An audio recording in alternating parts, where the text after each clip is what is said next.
show. Almost. That's a show. That's a Good morning, everyone. Same thing. The time is 8:39.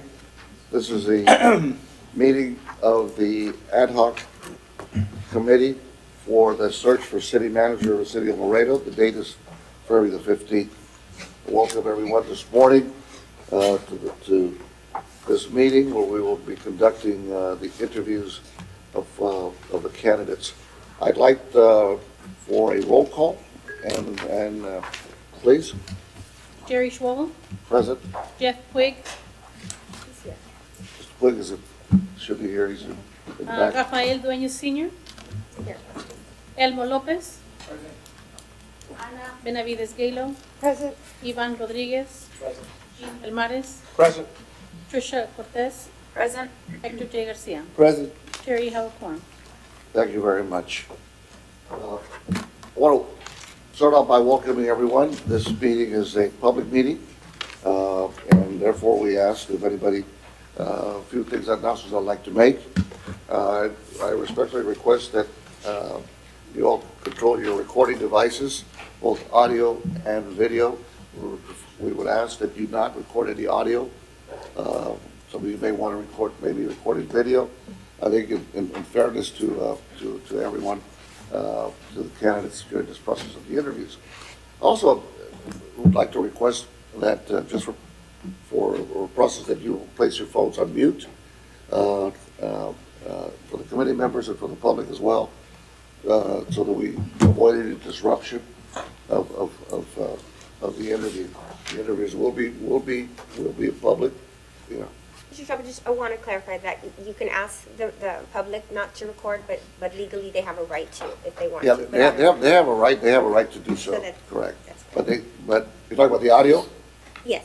Yeah. Yes.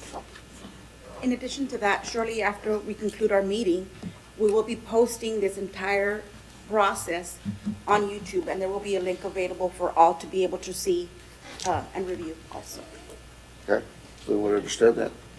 Okay. So it's not being streamed live, but it is being recorded That is for, correct. for, not only for historical purposes, but also for the access for others, the public to have access to it. Okay?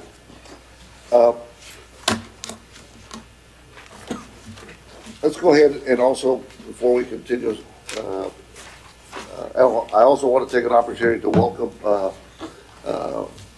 our search firm. Mr. Robert Slavin is here. Mr. David Kriggs is here. They've been part of the process of the search for the candidates. I want to thank you for your work and your support. We are at now the point of interviews, and we've been had a very good working relationship. Now we come to what we may consider to be the final phase of the process before we make our recommendations to the city council. Okay?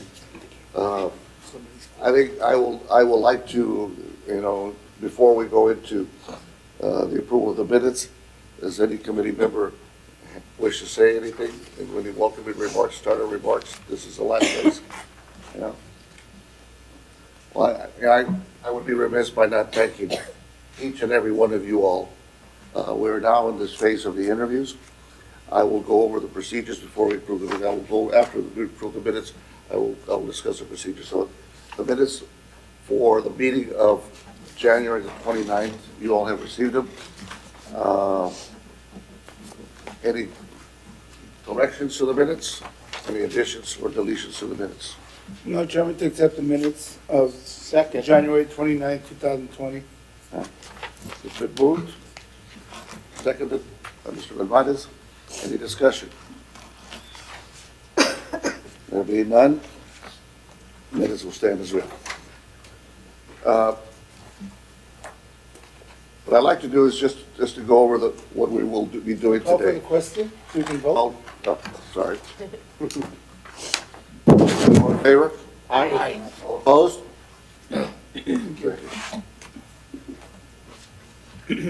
What I'd like to do is now go over the procedure of what will transpire today. We will begin interviews of each candidate beginning at 9 o'clock. What we will do is that we have 4 candidates Each candidate, we will allocate a period of time for both a presentation and a series of questions that each committee member will have. These are questions that were identified by different areas of topics of discussion by all of us. So each committee member will be allowed to ask the same question of each candidate in the area of their topic of selection. Once every one of us will have a scorecard that has been provided by each candidate, that's been provided to us by staff. It addresses the specific topics. You're free to use it as take your notes. It's there. You also have this sheet right here, For candidate, right? And you have one for each one of the candidates that will be interviewed as we go through the process. What you will do is that you'll use this as your working paper to take your notes, and we ask that you look at a scoring system where from 1 to 5, where 5 exceeds expectations, 4 meets expectations, 3 is neutral, 2 is below expectations, and 1 does not meet expectations. Okay, those will be your working papers. Okay, when we finalize the 4 interviews, I have had discussion that we have an opportunity to enter into an executive session for some deliberation in regards to what transpired during the course of the day. Real quick, just for the attorney, you know, that was discussed at the last meeting, but we didn't vote to do that. Correct. But we like to be able to go into executive. Do we wait to the end to change the way that we're going to submit it? Or at that particular time, can you just call for going executive Yes. session? Because I think that, in my opinion, I think we need to go in there just to talk about it. So do we put that as a motion now? Or You do can we go wait till into that time? executive session at any Okay. time as long I as just it wanna make qualifies, sure so we're that clear. would be fine. Okay. So,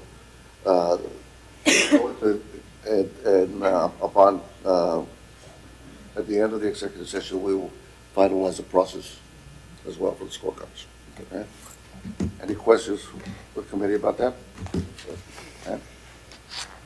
Questions? Good. All right, so we have 4 candidates. Mr. Jose R. Baldean, Mr. Samuel Selman, Mr. Robert Eads, and Mr. Corby Alexander. They'll be coming in here in another 50 minutes. They'll be seated in front of us. And the order of the questions are also there. You see in your sheets, each one of the areas. Some of us have shared our questions with, I've shared my questions with each and every one of you all, of the questions that I was tasked, the subjects that I was tasked on. So you will be at liberty to ask that same question to each candidate. Depending on the time, we will continue asking questions. We want to stick to give them the opportunity to make their presentation first. Then we'll enter into the question and answer period. And like I said, depending on the time, they will determine whether we have room for more questions as well.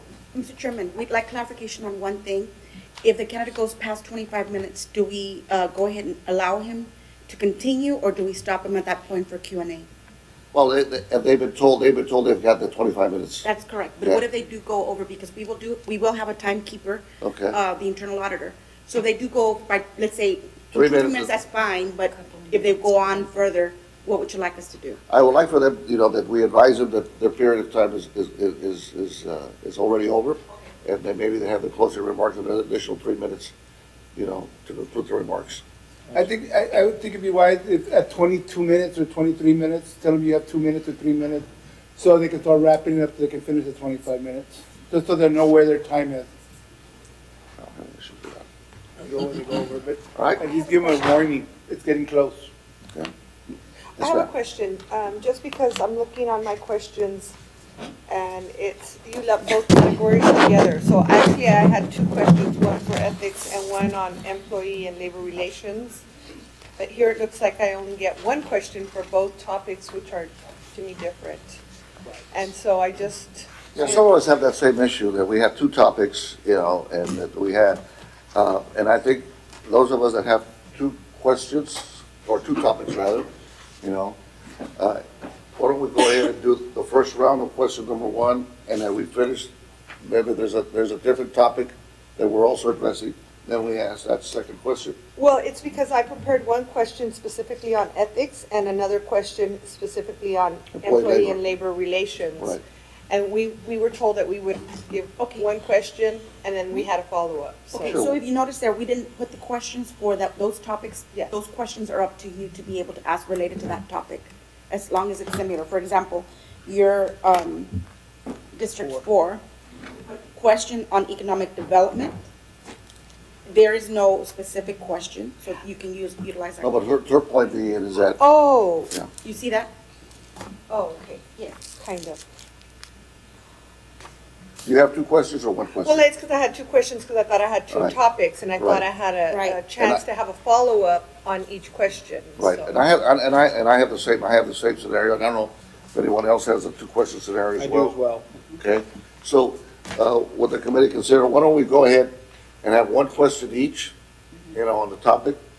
And those of us that have an additional question because of the topic, you know, as if we had a You have chance two for, per topic? remember, that we asked, that have that question asked, Okay, and we had all the topics covered. okay. And the follow-up question, Mr. Chair, how do we do that? At the same time, or we go around again? I think once, after we finish the first round of questions, then we'll allow for the follow-up questions based on the time that we're gonna have. Based on time? I think we should have that. Will you go in the same order or reverse order? We'll go in the same order.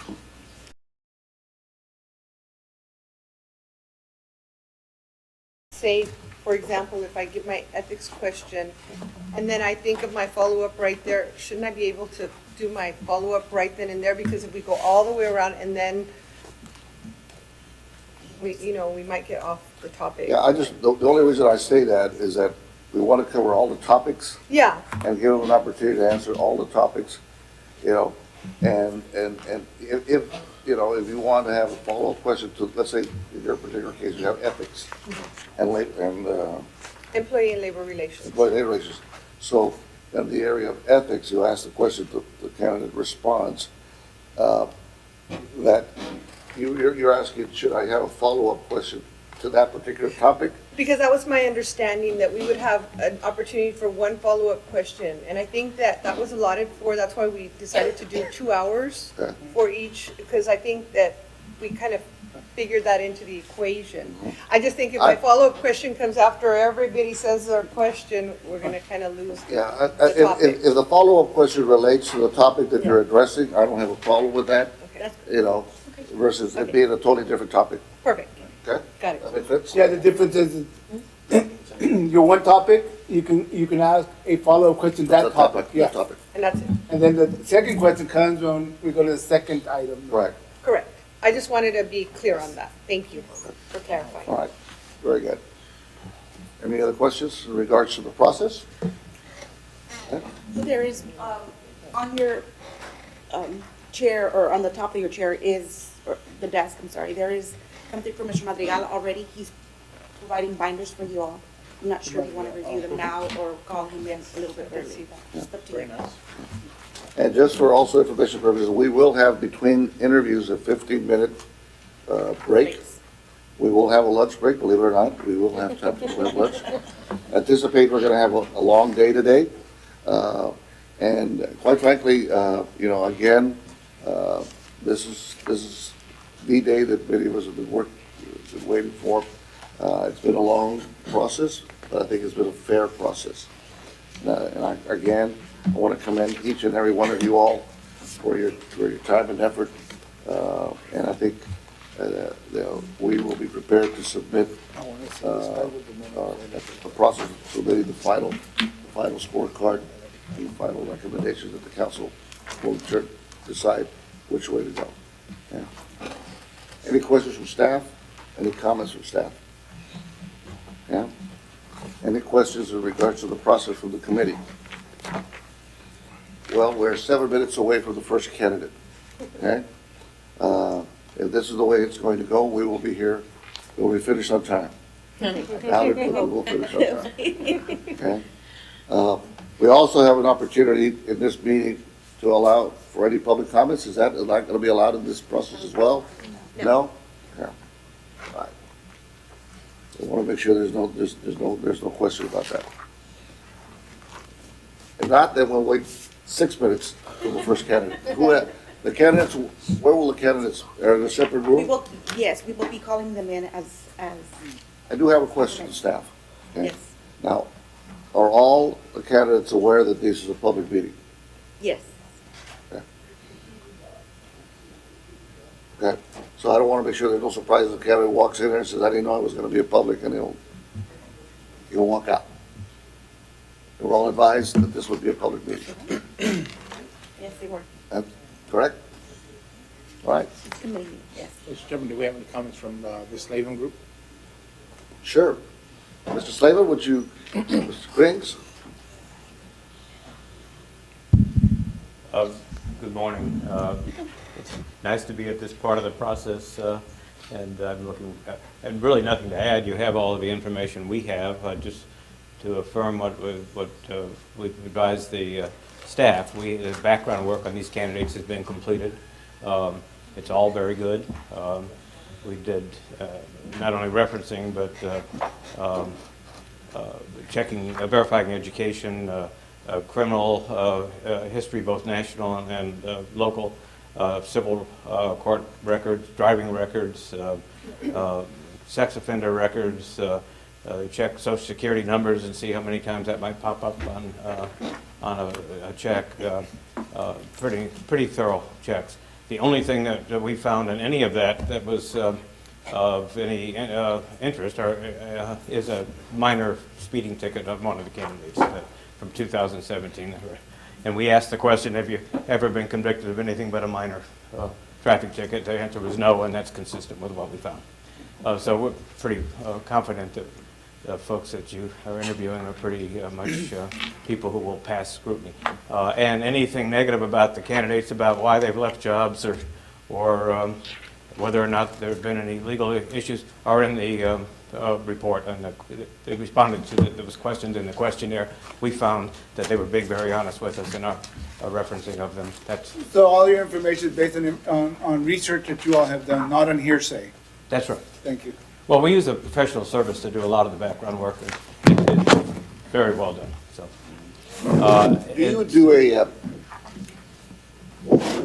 Do you do a credit check? yes, I didn't mention, and the credit is all fine. There's no problem at all with credit. In fact, it's excellent on all four of them. Yeah, so that credit check involves that's one of the rating agencies for a score or a financial statement? It's it's not a score. It shows what open accounts, what accounts they have, how the payment pattern,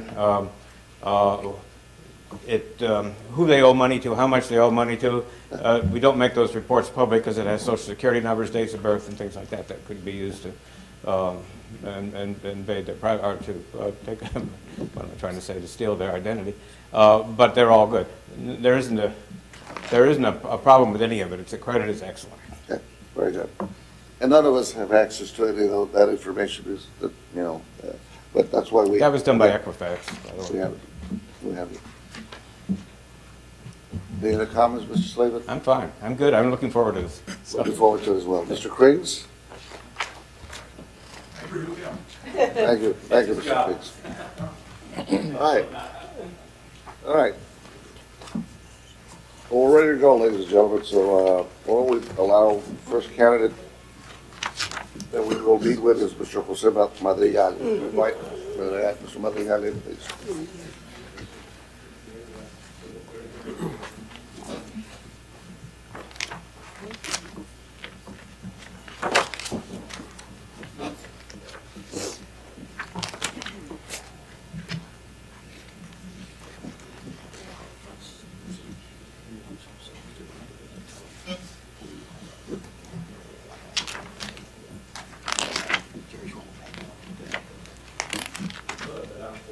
Just need to eat up time.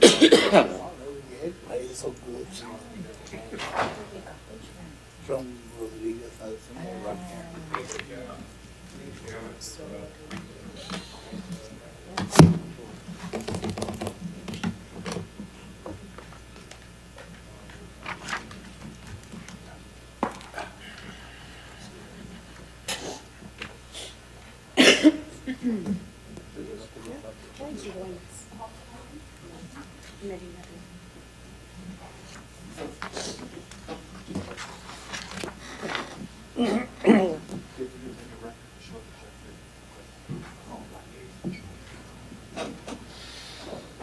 Record, just for purposes of reporting for quorum, Mr. Puig and Mr. Dueñas are here.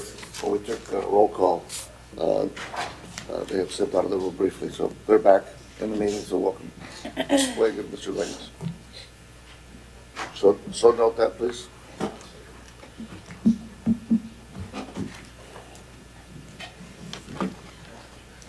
Morning. Morning.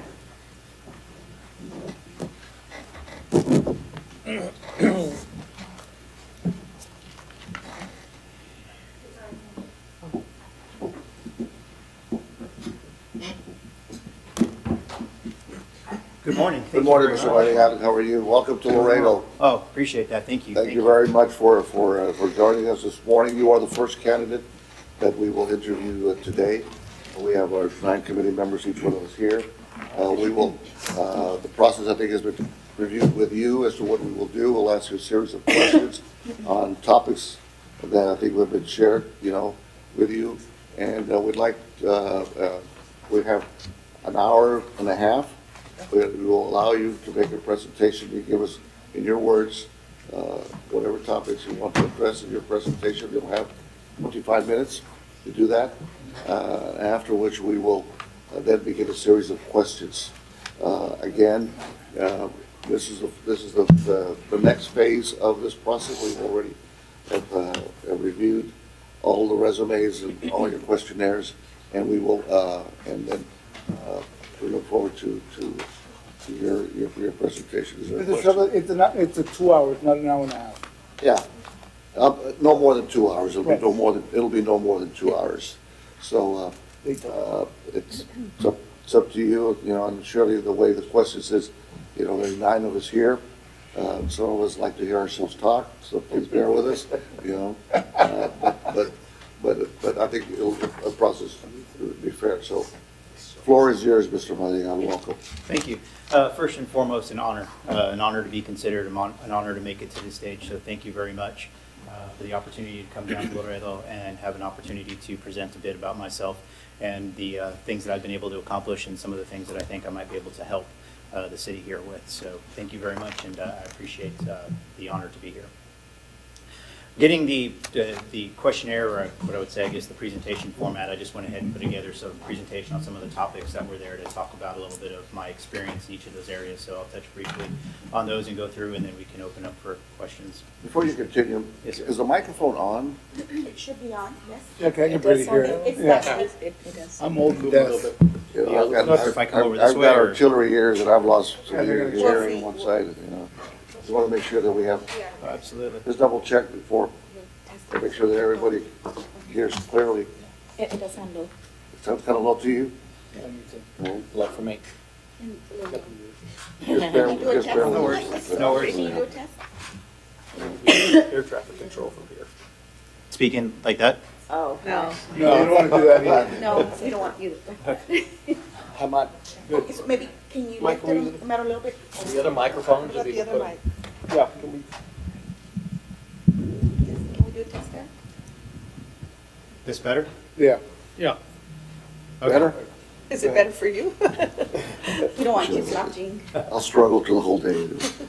Please continue. Oh, thank you. A little bit about my education. I have a Bachelor's of Arts in Political Science and a Master's of Public Administration. I achieved both of those from Texas Tech University. I did attend the Senior Executive Institute at the University of Virginia, the Weldon Cooper Center of Public Service. I also attended the Public Executive Institute at the University of Texas at Austin, LBJ School of Public Affairs. I have my Lean Six Sigma black belt, and I am a Malcolm Baldrige examiner. One of the topics that was brought on was binational relations. I do have a little bit of experience with binational relationships. When I was in Lubbock and an intern, I did work in the city manager's office. One of our city managers at the time, Tomas Gonzalez, was the Ports de Plain president. And so I did get to work with him a little bit in regards to some of the things that they were able to accomplish in Lubbock to get Highway 87 funded and bringing the coalition on top. I also, when I was at McKinney, was over the McKinney National Airport. We did, while I was there, start a campaign process for Monterrey, Mexico, a strategic process, if you will, to begin to get general aviation when flying into Texas to stop in McKinney at our general aviation airport. And I also do have experience with city managers along the border. Tomas Gonzalez, who's the city manager of El Paso, is a really good friend, mentor, and colleague of mine. And as well as Noel Bernal, who is the city manager of Brownsville, is a colleague of mine. And we've actually kind of been talking in regards to when I became named as one of the semifinalists for Laredo, some possibilities of doing a regular summits for staff, elected officials, and community partners as kind of a best practices for border communities. And they both have already said that if that does happen, they're on board to being able to do those things. Legislative affairs, I do have experience in both federal and state.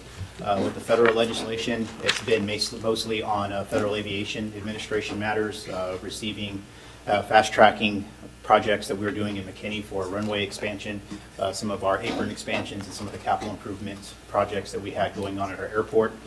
We also worked with maintaining our control tower funding.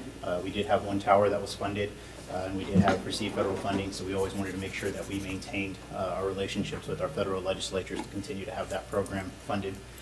With the state, I have had some successes in the state and have had worked with the state legislature. This past legislative session, I did receive, with the city of McKinney, helped receive $15 million in funding for the McKinney National Airport runway expansion. Worked on various initiatives with the state legislature, water infrastructure, airport infrastructure, property tax caps. Actually had legislation passed when I was in Cedar Park to make it easier for annexation of a municipal utility district that was in Cedar Park for us to be able to annex. Also worked with public transportation funding as well as intercity relationship initiatives that were at the state level. So I do have experience in both state and federal legislative initiatives. Community health was another topic that was on there.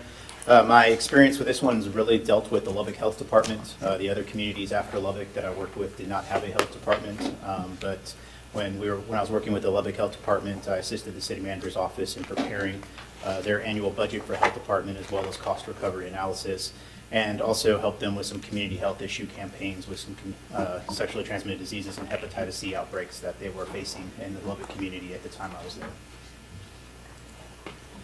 Infrastructure, have done a lot of projects. These are the ones that I was directly over projects throughout my career.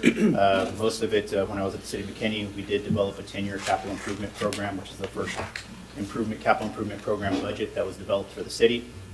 We've done an employee resource program, an ERP program for the city of McKinney that we're beginning to deploy, public safety building expansion, fire stations 9 and 10. Also did a 15,000 and a 10,000 square foot common hangar. Purchased 190 acres of airport land, did a terminal and 40,000 square foot common hangar hangar project at the city. Also did an apron construction, hangar construction, runway construction, also recreation center, memorial park, veterans memorial pool, and Brushy Creek Sports Park. So those are the ones that I was completely directly over. Obviously, there was a lot of other projects that, as being over the finance department of McKinney, that I was also over, but not in a direct oversight version of the projects. City operations, I have directly supervised about all facets of municipal government. The only one that I haven't would be electric utilities, and not very many cities have them, but that is one area that I have not directly oversighted. I do believe in customer service focused with key performance indicators determined by citizens, visitors, and business surveys. So really big into what is it that we're doing, and are we doing it in a way that our customers are receiving it and how they want to, not just looking at indicators that are just home run wins that anyone can put out there, really looking at repeats. For example, libraries, not how many books are checked out, but how many people are repeatedly coming to the library. That's what we're really wanting to focus on, continuing to maintain people coming back and also getting new visitors. So it's really focusing on those key improvement or key performance indicators that are really measuring the success of your organization and the business plan in your departments. I have a Lean Six Sigma philosophy, maximizing cost efficiency and streamlined process. I've obtained some notable results, as you see there. We did obtain the AAA Geo debt rating by Moody's in McKinney while I was there. We had a AAA in Standard & Poor's, but we did not have one in Moody's, so getting that was a huge thing and a huge win for the city. Was the #1 fixed-base operator airport in the United States 4 out of the 5 years. Our police department was accredited through the CALEA, Commission on Accreditation for Law Enforcement Agencies. Our fire department, while I was over at the fire department, received and was reconfirmed ISO Class 1. I did get the relocation of Toyota Motors of North America, their corporate entity, to McKinney from Long Beach. We implemented a 10-year general fund and general obligation bond plans, and we were the first governmental entity to receive the 5-star Transparency Award from the Texas Comptroller. So all very big accomplishments that I'm very proud of, and I think really bring a breadth of experience to this position. The process when we're looking at city operations is kind of targeted at these areas, believing in developing strong leaders, having targeted training for each member of our organization throughout, executives, managers, and line staff, making sure that each one of them is receiving training in customer service, management, as well as understanding the basics of Lean Six Sigma process improvements and efficiencies. Not saying that everyone has to be a black belt, but beginning to understand how to really maximize the efficiency of our operations. Work smarter, not always harder, is the best way I like to put it. Want to make sure that we align the strategic plan with the council's vision so that we're all working together. Focus on the workforce, making sure through employee surveys, town hall meetings, incentive programs targeted at organizational behavior. So when we look at providing incentives to employees, wanting to make sure that we're providing those incentives when they're following the strategic plan that's lined up with the council's vision, so everything's moving at once. Want to focus on the customer. We want to do annual public surveys. We want to do surveys at points of service and public participation in the budgeting process. So constantly receiving feedback from the customers at all levels, businesses, visitors, and residents, and making sure that we're hitting the mark with the services that we're providing. Knowledge management. We want to eliminate waste and ensure knowledge transfer when retired. The biggest and most important resource that we have in a city organization is our employees. And when they leave, we want to make sure that we have people ready and going within the organization to take that spot, and that knowledge that they have is retained within the organization so we continue to move forward. And then lastly is to report on a regular basis on the strategic plan and the results that we're achieving. So looking at quarterly updates at the city council meetings of talking about here are the key things that we were able to report on that we've been able to get results for. Community initiatives. Done a lot of community initiatives throughout my career. Established the neighborhood police officer unit while at my time in McKinney. In McKinney, we did have an unfortunate pool party incident that we had to bridge the gaps between the community and our minority communities. And so we looked at establishing a neighborhood police officer unit where we went out to the neighborhood.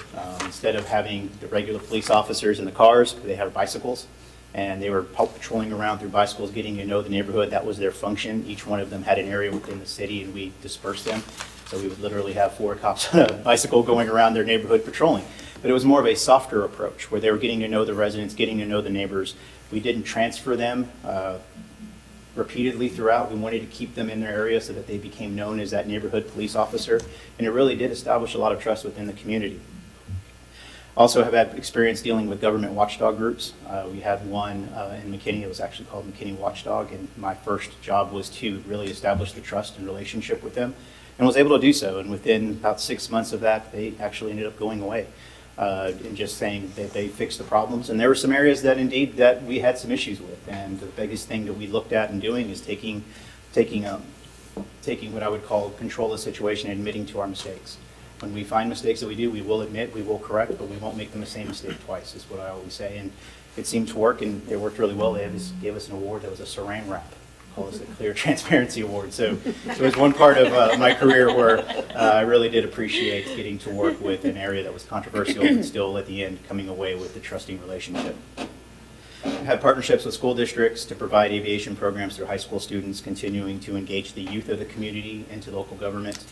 I was a staff liaison for 2 in McKinney and 1 in Cedar Park capital improvement bond committees. So when we put those together, I was the staff member who was in charge of making sure that the committee was getting their information, the presentations, coordinating with the department heads, the tours, setting them up, making sure they were gathering all the information for the potential capital improvement projects that we were looking at going to the public with.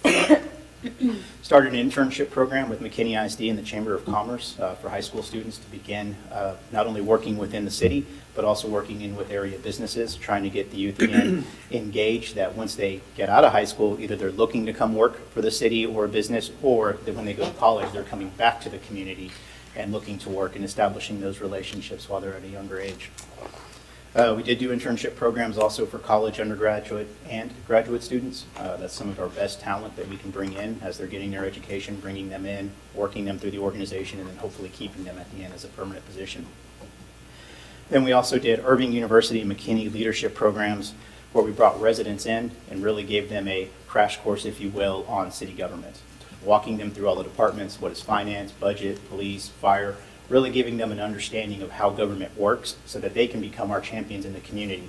And I think that's real important, especially in city government, because at times people can get frustrated with how government works. Bringing them in the front end and showing them the operations, introducing them to the directors, letting them see how cities work, hopefully helps us get along some of those bumps in the road that happen, and we then have really champions in our community that are helping us when we have times that we do need their help with the community to explain and understand what we do. Public safety, collective bargaining, over 5 years of experience in directly overseeing police and fire in McKinney. They weren't civil service, but they were pretty close to it. We followed the same processes. They just didn't have the election pass. I was the lead negotiator in meet and confer processes in McKinney for the fire department process in 2014 and 2017, and for the police department in 2015 and 2017. So 4 very successful negotiations, delivering trust with the associations of both the Fire Association and the President and the Police Association, relationships that I still have to this day, where we still have coffee and talk and discuss. So very, very proud moments for my career. When I was in Irving, I did assist the city manager with financial information. Wasn't actually at the bargaining table on that side, but still understanding the part of what can we afford with raises, what can we afford with incentives, and making sure that fit within the overall budget. And then when I was in Cedar Park, I participated in a meet and confer process with the fire department in 2009, which was civil service. Transportation and trade, have experience in the ports and plains, which I had touched on earlier. Public transportation, worked with the Dallas area rapid transit when I was in Irving for an Orange Line expansion that connected Irving to the DFW airport. Services including our convention center and North Lake College were areas that we also placed commuter rail into the city of Irving from to Dallas, which really began to open up our ability to have this track that would go from Dallas to Irving, right into DFW airport, and then on the way back, hitting the college, the convention center, and even our town center, urban center that we had. So it's a really good connectivity issue dealing with 4 entities, DFW, Irving, DART, and also the county of Dallas. Capital Metro, in my time during Cedar Park, did work in Capital Metro with a little bit more of a focused transportation demand response service initiative, trying to help those with disabilities and those that were seniors get around.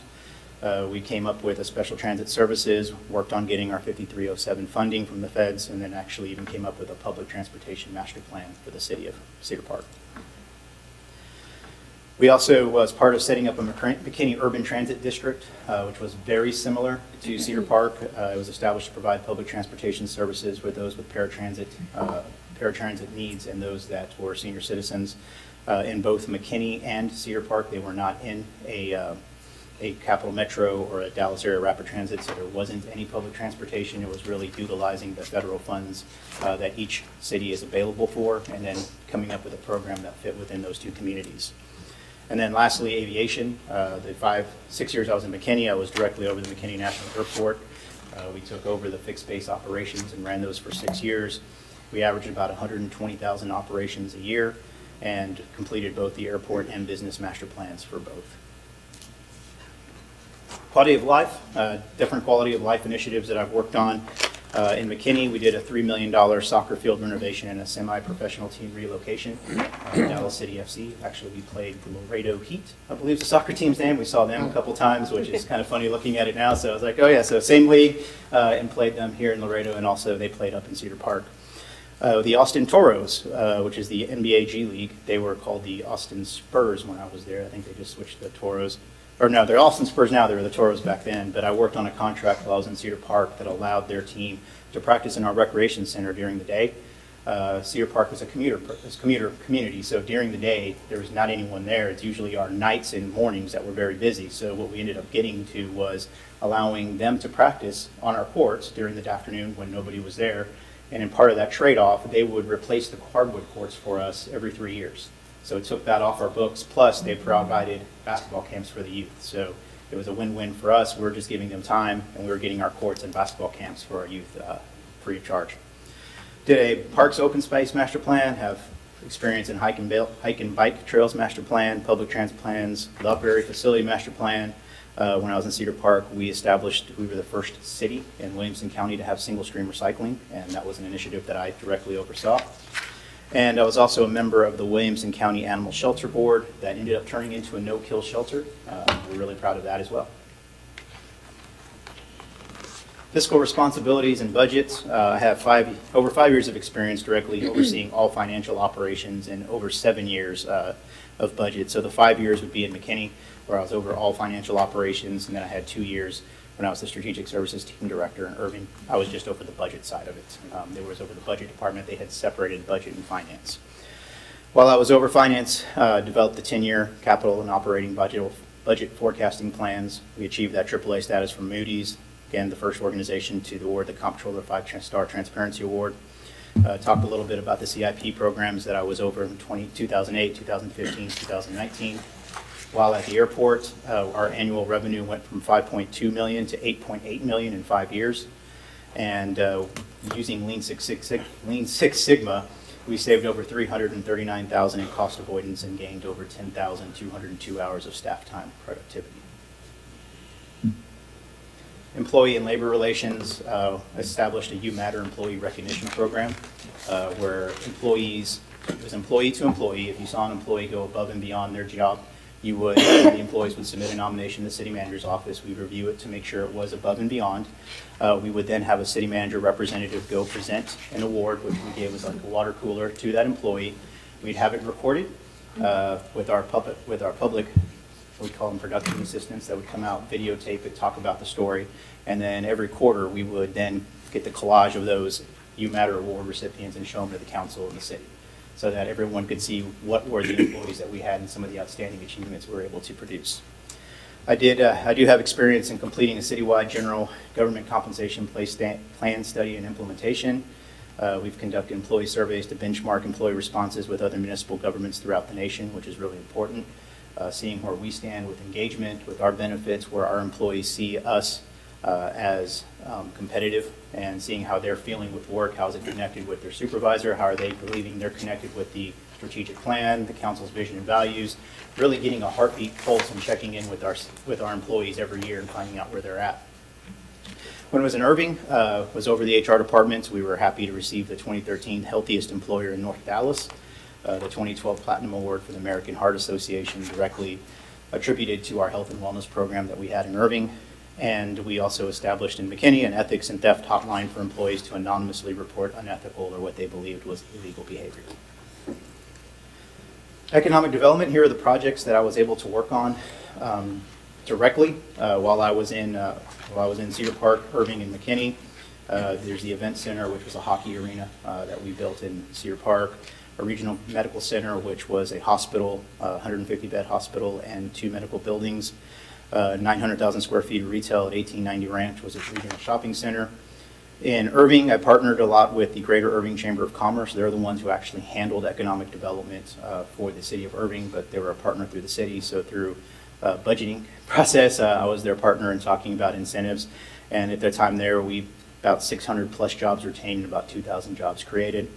At McKinney, talked about the Toyota Flight Department World Headquarters relocation, Sirius Aviation Maintenance Repair Operations, Texas Instruments Flight Department, and then also worked on the Sheraton Hotel and Conference Center at McKinney.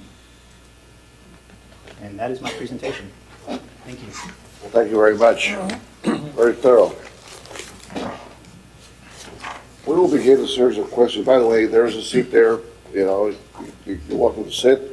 Okay. Last question. Good shot. For this period of the question and answer period. So we'll have following up on some of the topics that you have addressed in your presentation.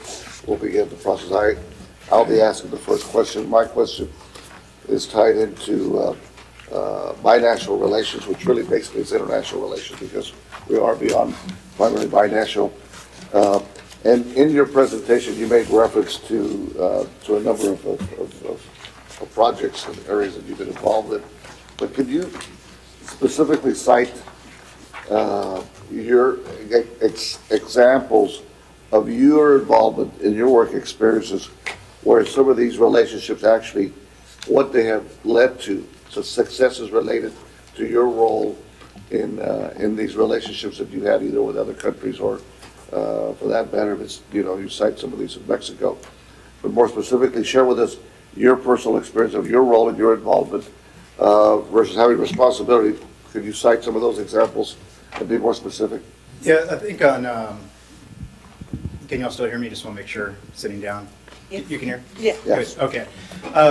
With the Ports to Plains, that was obviously a role where I was just an intern and an assistant. So there wasn't any real direct involvement from my side in regards to dealing with the international relations with another government. I was in meetings, I did get to see it, I'm familiar with it, but I don't want to mislead y'all and say that I was leading into that or on that side of it. Directly involved, I would probably look at the two that I would say most would be the Toyota Motor North America, being that they're a Japanese company and very heavily still run through a Japanese relationship. We did have to work through some of the Japanese International Business Council with our Economic Development Corporation. So working through them, we were able to establish that relationship with Toyota Motors North America. But it wasn't one where the relationship was established that we really didn't have that governmental component to it. And I don't want to also mislead on that side, but as close as we got, and I think probably even closer would be the marketing that we did with the Monterrey, Mexico, and we did actually meet with some leaders at the city of Monterrey, low-level meeting, just kind of talking about what we were looking at doing and beginning to see if we could establish that partnership. And we were there doing it for about a year, and that year ends up now, but I'm not at City McKinney, so I'm not exactly sure where that went. But I'm very familiar with working with other governments, whether it's through ICMA, whether it's through, which is International City Council Management Associations, when we go through conferences and kind of meeting with those that are from Mexico, from Europe, from Germany, from Russia, all over the world. So I've always kind of been more of a outside component of it, being that the cities that I worked in, none of them were really strategically located, such as Laredo. Thank you. The next question will be District 1. Wait. So I'll go ahead and start with infrastructure for you then. Neighboring cities appear to be excelling in the area of development, in the area of infrastructure, and in the area of growth. As city manager, what do you see may need improvement in Laredo, and what unique plan would you bring to Laredo to improve development, infrastructure, and growth? Okay. The first part on development and infrastructure is really having that sit-down meeting with the council and understanding what they see as their vision and their views of how they would like the city of Laredo to be developed with the infrastructure. Meeting with the business community would be the second portion of that. Really understanding what their needs are, what do they see, what is holding them back from either expanding or developing further businesses into the city of Laredo, taking a look at the communities around that are growing, as you stated, and seeing what it is where they're growing, where their infrastructure is moving. When you look at an infrastructure plan, when you look at everything that you take a look at from McKinney to Irving, it really is making those strategic developments based on input and data that makes sense. For example, really plugging into that business community and finding out if it's for development of business, where that's coming from, what they see as their challenges. When we're looking at McKinney, for example, one of the big challenges we had with our infrastructure is the roads and the way that they were planned out throughout the city were 2-lane divided roads. And looked beautiful, had a great median, had trees, everybody loved it. But what we found out from the business community and the developers was the reason they weren't coming is because they look at 4-lane roads. And that's all they look at. And they don't really take time to take a look at 2 lanes going each way, 4 lanes. So what we then looked at being able to start is, well, now we probably need to start getting these 2 lanes and start making them into 4 lanes. And so really open up the business economic incentives for the city. when you look at your water and wastewater infrastructure, which is critically important to growth, making sure that we have development within the gap of the system of where we can grow. How many more customers can we serve? Can we continue to make sure that we're placing into our rates that strategic amount of money, that we're continuing to expand, update, and rehabilitate our infrastructure with water and wastewater? Because it's not good if you're attracting them, but yet you can't help maintain them. So it really is it's a community approach. I don't think there's one approach where I could bring in and say, here's what I would do in regards to I can solve your issues. What I need to do is really understand them first and foremost, and I can understand them mostly by meeting with the community at the beginning and really understanding what it is that they see as their challenges, what it is that they see where things that Laredo has done really well when it comes to infrastructure, things that they feel that the challenges are where we haven't done so well, and then some areas of low-hanging fruit that we can go and we can grasp and move on. And so it's really understanding where that portion is. When I looked through here, and it was a quick trip from the airport to La Posada, I saw a lot. It was very clean. I saw roads that were very well done. Some places that I was going through, I mean, it looked good. It was a quick trip from the airport into the downtown area. So you look at that portion right off the bat and say it's really good. I saw some opportunities for business. I saw some strategic land plots that were out there. It's like, that could make a very good business office. That could make a very good retail shopping center. But I would need to know a little bit more of the background because anytime you see a plot of land, there's always a story behind it. Why isn't it there? And really beginning to grab that information and then develop a plan into that and develop the plan into the feedback that I received. So I would come back to the council and say, okay, here's what I heard. Now here's some of the things that I could see with our finances and our budget of ways we can attack with our infrastructure needs. Thank you. Sure. Thanks for considering this position. On the topic, my topic is transportation and trade. We all know that Laredo is the #1 port in USA and Mexico. In Laredo, I have 4 bridges. Columbia Bridge. In Columbia Bridge crosses cars, trailers, and hazmat material. Walter Bridge crosses trucks with loads. Bridge International 1 crosses cars, bicycles, pedestrians, and sentry program. Bridge International 2 Juarez Lincoln only crosses both cars locals and foreigns. Sorry, my speech, English is very bad. There's a water plant for the city Laredo between Bridge Columbia and World Trade Bridge. Do you believe the Columbia Bridge is the best location for crossing hazmat material?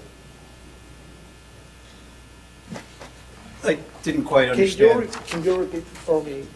Copy of the Hazmat presentation. Hazmat materials, Columbia Hazmat Bridge, materials. the question is, Oh, related please. we have, out of the 4 bridges, we have 1 bridge, which is Columbia Bridge, that handles hazmat. The question is, do you believe that Columbia Bridge should be the only bridge that handles hazmat material? yes. Yeah. Do I believe that it should be the only bridge that hazmat material? Are you familiar with the bridges and the hazmat material trade? I'm a little bit familiar with bridges. I haven't dealt with bridges specifically. On the hazmat side, again, I don't think I'm in a position to say, I don't want to try to make something up for y'all. I wouldn't know if I think it's the only bridge or not for that, so. Let me just follow along. Yes.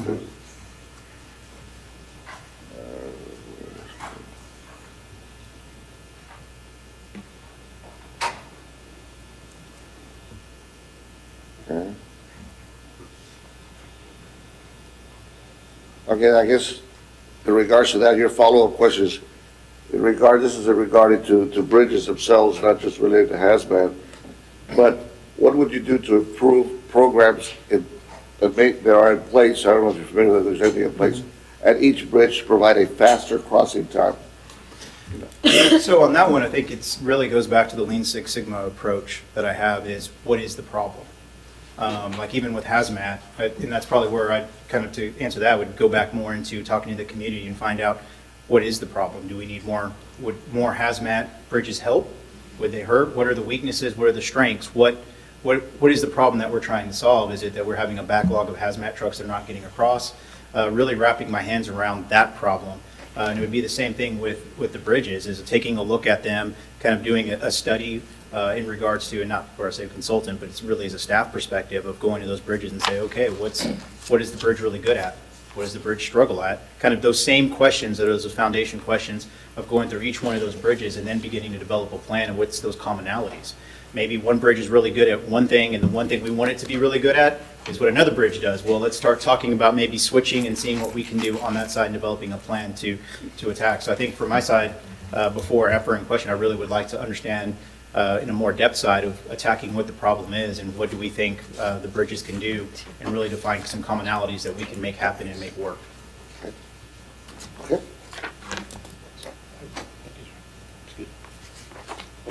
Mr. Lopez? Thank you, Mr. Chairman. Mr. Nadia, thank you very much for being here. My question is pertains to healthcare. Approximately 35% of Laredo's population is uninsured, meaning they have no access to insurance at all, no Medicare, no Medicaid, no private insurance. What is your experience in your past that has helped that uninsured population to have access to affordable health care, both on the inpatient side, the inpatient facet, hospital admissions, etc., and the outpatient primary care part of health? One of the ideas that we were working on in McKinney, and it hadn't quite fully gotten established, but it was looking to grow some legs and that we had really tried to partner with, was the business community. We had about 2 or 3 business leaders within the community that wanted to start up a community health clinic to solve exactly those issues. And really begin using some of the private sector funding, leveraging with some of the funding that we were looking through with the city government with McKinney, and seeing about developing a clinic that would provide some low-cost, affordable health care options for the residents that didn't have access to those sources. I think there's a lot of promise with a model like that, because I think when you look at affordable health care, it's an issue that we all have to work together to solve. Not one entity can take it on its own and say, here's where we're going to solve it. So I think trying to find a way and find those partners within the business community, because it helps them as well, and really began finding a way where we can partner together, whether it's the city can offer land, whether the city can offer land X amount of dollars for annual funding, whether the business can come in and match dollar for dollar, 2 for 1, really looking to strategic partnerships that we can build. And I think that's how you go about solving it, is try to find that leverage through possible federal funds, state funds, local funds, and business funds. And one of the things that I've learned with my partnerships and dealings with the legislature, they love when you can come to the table and say, we're not asking you to fund it all. We've already come up with 30, 40, or 50% of the funding, and they are way more excited and work that much harder to be able to fund that side of it. Thank you. Call question, Ron? I do, but do we want to do the second round, or do you want me to do it now? No, to the topic that To you just just that. addressed. Yes, the topic I do have. May I? Yeah. My follow-up question is, and very good answer, thank you. Laredo does have a very large federally qualified health clinic, if you will. But my follow-up question is, Laredo has one of the state's highest health professional shortage area scores, meaning we don't have enough physicians or other healthcare professionals. In your past experience, what have you accomplished in the recruitment of healthcare professionals to your communities? So specifically at healthcare professionals, Dallas-Fort Worth hasn't really had a shortage of that. Cedar Park was in the Austin area, didn't have a shortage, and we're in Lubbock. We had a medical school there for Texas Tech, so I really haven't dealt with a shortage of medical professionals, but I have dealt with areas where we've had a shortage of other professionals, whether it was engineers in some aspects, whether it was developers. And I think it still goes back to, why is that shortage here? Is it because they're not wanting to locate here?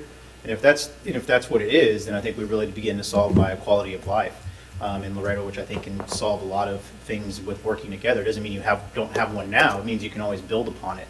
Really make Laredo begin to stand out within the state, doing some interesting housing developments that's different than a regular typical housing development, doing a lot more promotion of the airport, which I got to tell you is one of the nicest airports I've been into. It's a smaller general aviation airport in McKinney. We're looking to do commercial, and we're always looking around some of these commercial airline departments that are airports around the area. I look at this one, I was like, man, this is great. Like, and it doesn't even feel like a small airport. Like, you have the big, taxi terminals that come through, and it's a really good thing. So it's really things like that, and really beginning to develop that quality of life, offering amenities, really began publicizing what it is that we offer here in Laredo, and beginning to really open it up more to the state of Texas and to the country and to the region of why it's such a great quality of life, why you like to live here, and do more promotion on that angle, because I think that's usually what ends up happening. And then also, if it's any other issues that go with it, which I'm assuming it is, but it's really strategic going to the physician side of finding out why physicians don't locate here in general, and really begin developing some programs to see how we can attract them to come down, or how we can help attract businesses who hire them to come down and bring more to Laredo. Thank you. Thank you. Ms. Kilo? Well, my first question is going to be on ethics, and I noticed in your presentation that you've helped establish ethics and a theft hotline for employees to anonymously report unethical and illegal behavior.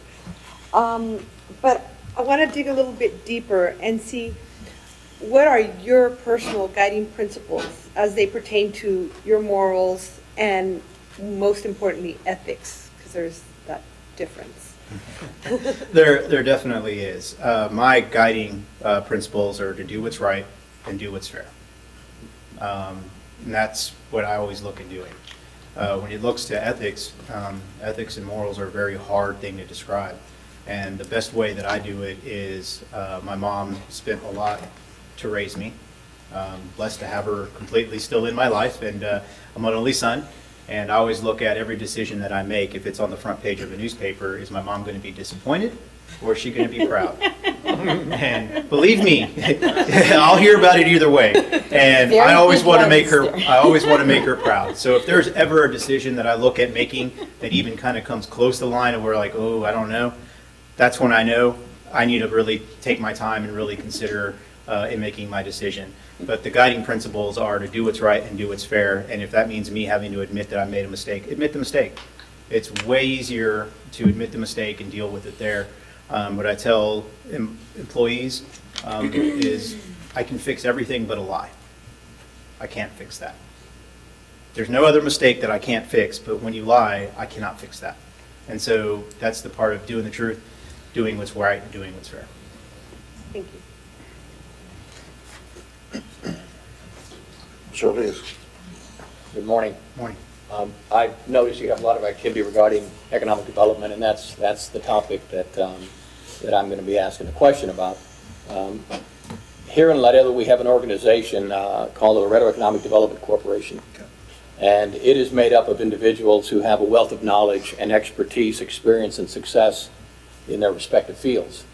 These folks come from banking, finance, commercial development, commercial real estate, international trade, warehousing, education, the medical field, manufacturing. I mean, it's just every segment of business and things that go on in Laredo are they're on the board of this organization. I served on the board for a number of years, resigned about 6 months ago to move on to other things.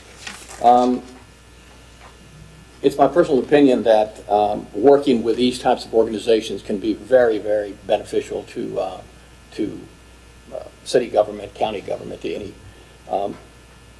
I don't feel that we have been as proactive or as a city that we've capitalized on using outside groups, and I say outside city government, to enhance our efforts and so forth regarding economic development. So my question to you is, in your present or past roles, have you worked closely with organizations such as Laredo Economic Development Corporation? What are your thoughts about these types of organizations?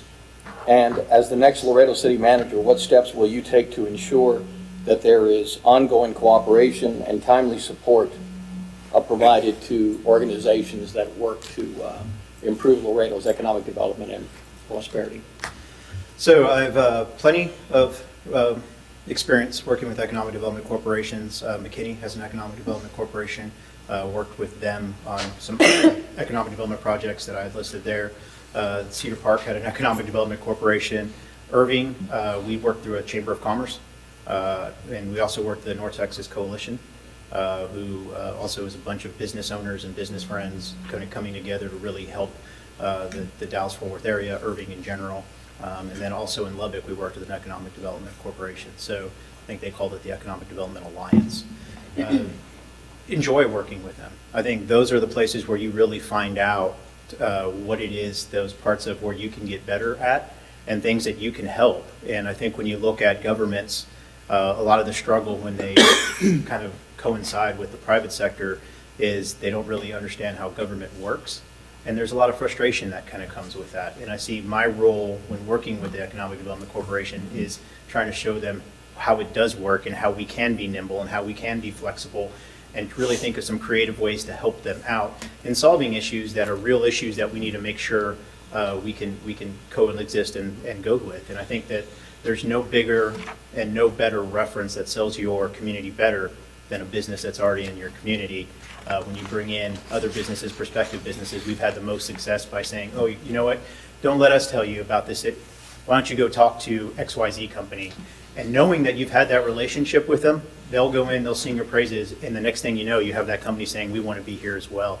So really strengthening that relationship, and the way as a city manager that you do that is by attending and having, whether it's monthly or weekly, depending on scheduled meetings, but regular meetings with the Economic Development Corporation, whether it's with the president of the corporation, whether it's the director, but having those weekly meetings where you're just checking in, what's going on, what can we do, how can we be there, attending those Economic Development Corporation meetings on behalf of the city, really being available to them, I think is how you really open it up and shows the importance of staff, how important it is to work with the Economic Development Corporations.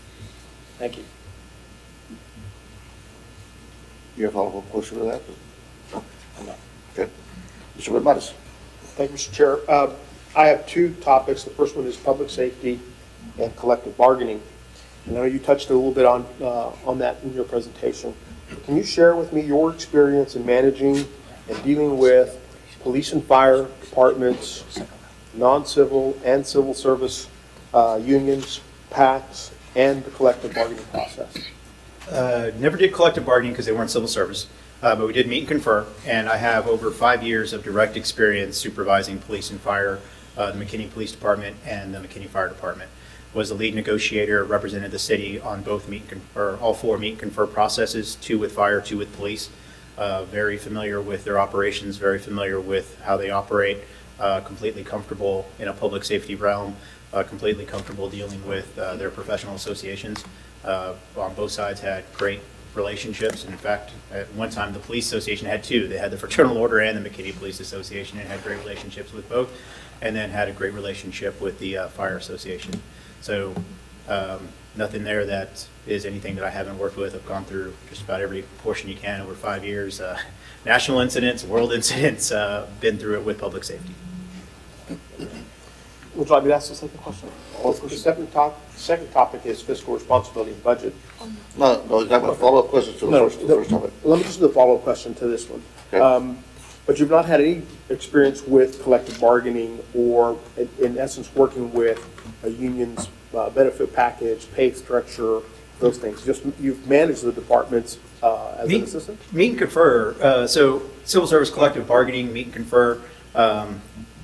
It's usually you go meet and confer first, and then you go collective bargaining. We never really had to go to collective bargaining because we came to agreements in meet and confer. And meet and confer is just that. We're talking about their pay scale, their benefits, their pay, all of that is discussed in meet and confer, and we've discussed each one of those. And that was in your experience as Deputy City Manager. Deputy City Manager. Yes, sir. Yes, sir. Cortez, Good Ms. morning. Cortez. Yes, good morning, Mr. Madrigal, and welcome to Laredo. Well, thank you. My areas of questions are going to be on sustainable development and quality of life. And I saw in your presentation you had some things on quality of life, not so much that I saw on sustainable development or environmental issues. One question is, smart growth is this philosophy around urban development that considers environmental sustainability, economic and social justice, and entrepreneurship, where the business community isn't necessarily the sole monolithic driver of change. And there's a need to nurture a class of entrepreneurs and developers who can meet the needs of the community for the future through the lens of sustainability. Things that are prioritized often include multifamily developments, walkable, livable urban spaces, and intense dialogue and discussion among partners. And this does require government buy-in. And I think some successful examples that we can point to aren't necessarily places like the Pearl or Blue Star in San Antonio, but more like the Little Village in Chicago, Oak Cliff in Dallas, the Guadalupe Avenida Association in San Antonio. So I wanted to see if you could give us any specific examples where you have worked on issues as they relate to smart growth, and sort of more generally speaking, what's your philosophy around growth and development as well? Okay. Smart growth specifically, I have not had a real lot of experience in smart growth.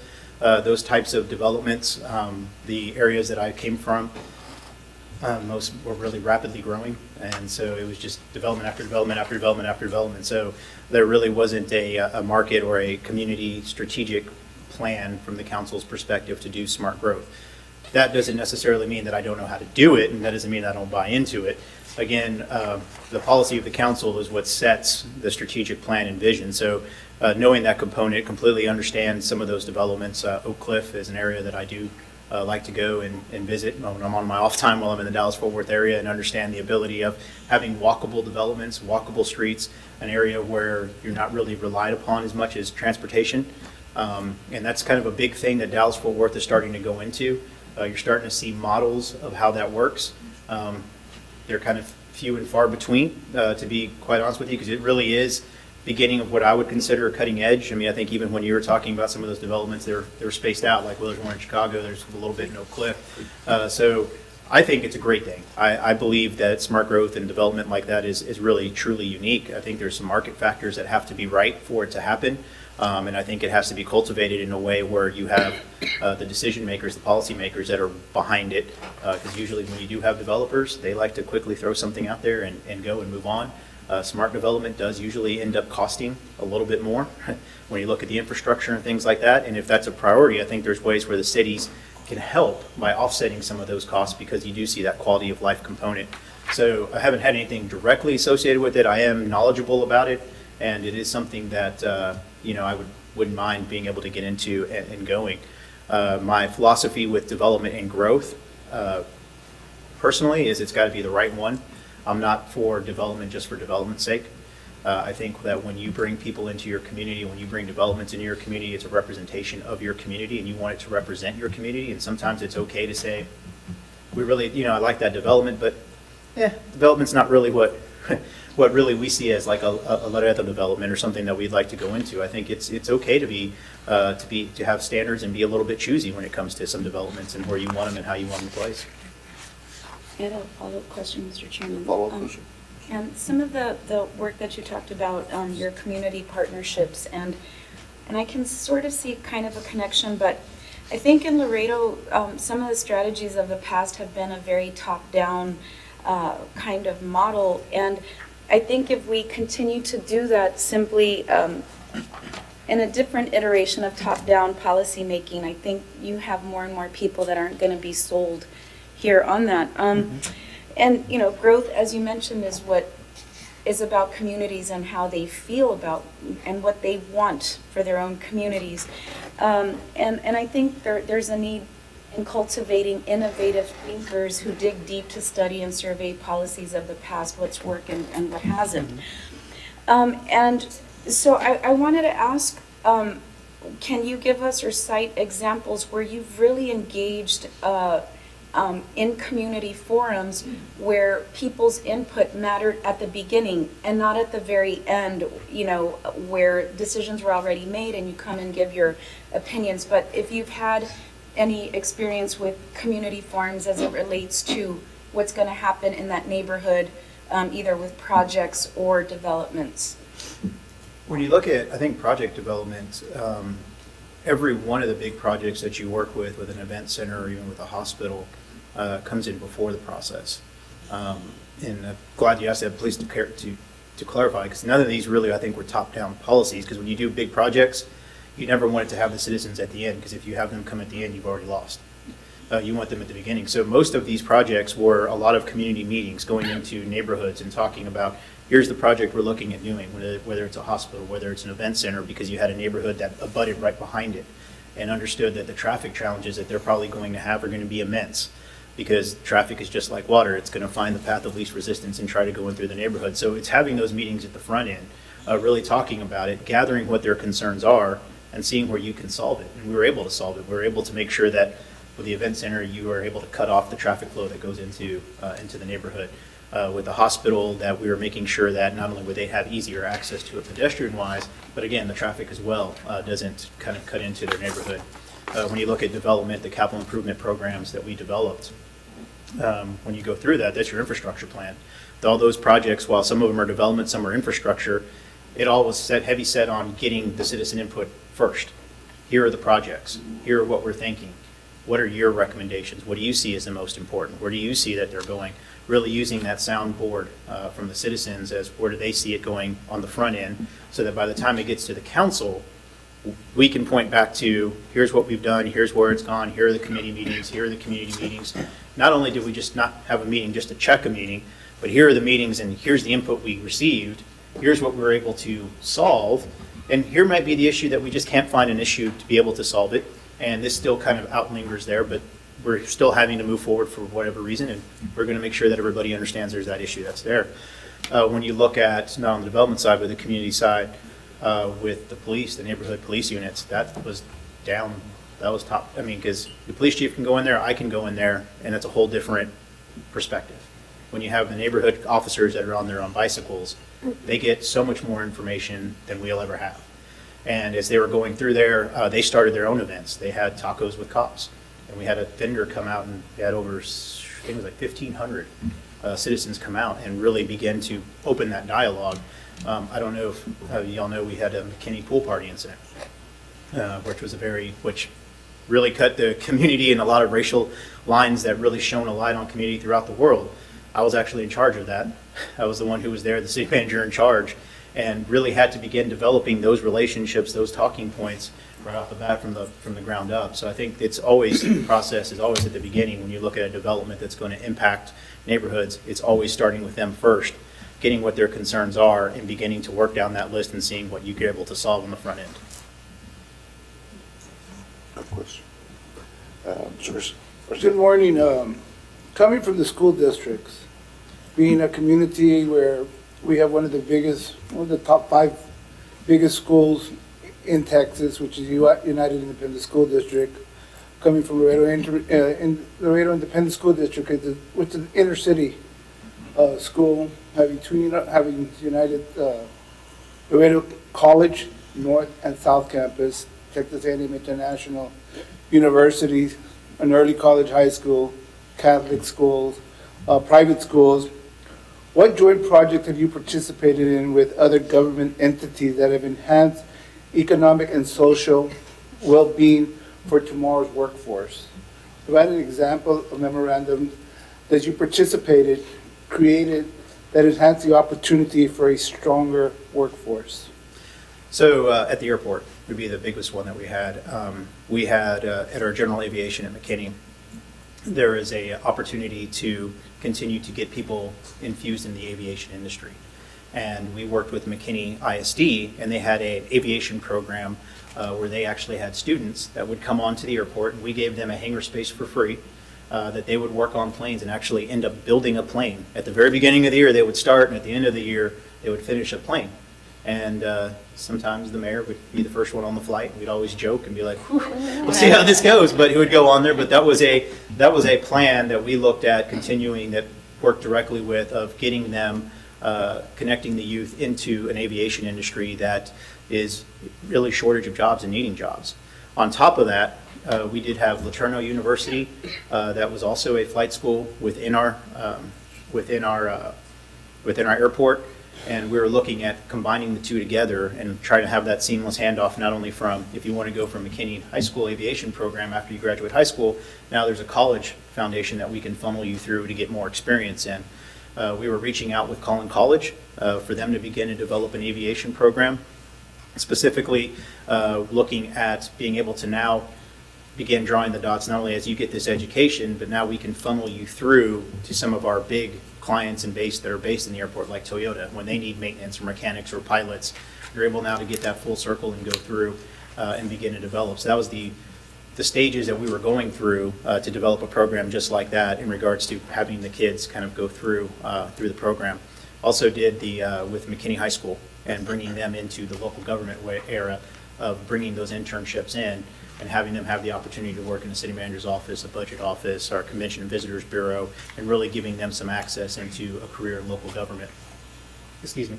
And looking at being able to continue to bring those in. Partnerships with school districts are going to be big.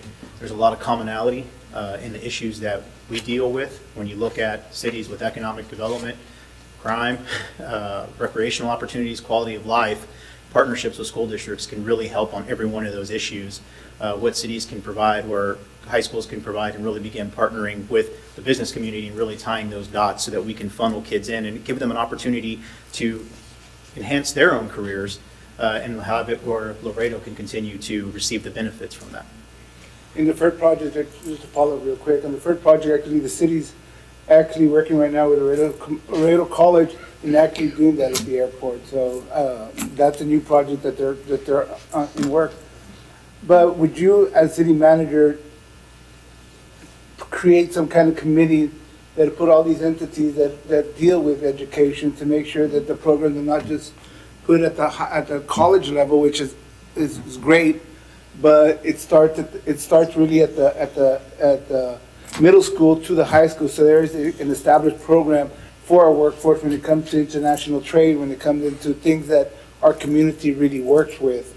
Then something that, you know what, yes, there's a workforce, but not in Laredo, somewhere else.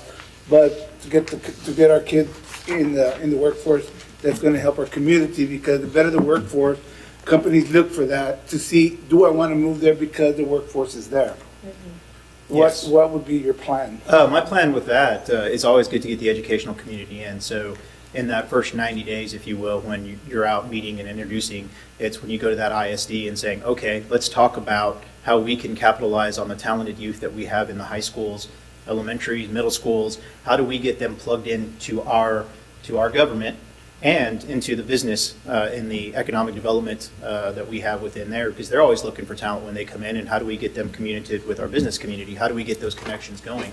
And that would be something I'd be very interested in and have done and would want to do, is develop that partnership and begin to develop, whether it is a committee, whether it is 5 or 10 members of staff both staffs getting together and begin throwing around ideas and plans and projects.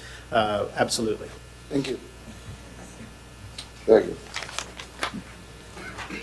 I have the next question, and the question is related to legislative affairs, public affairs.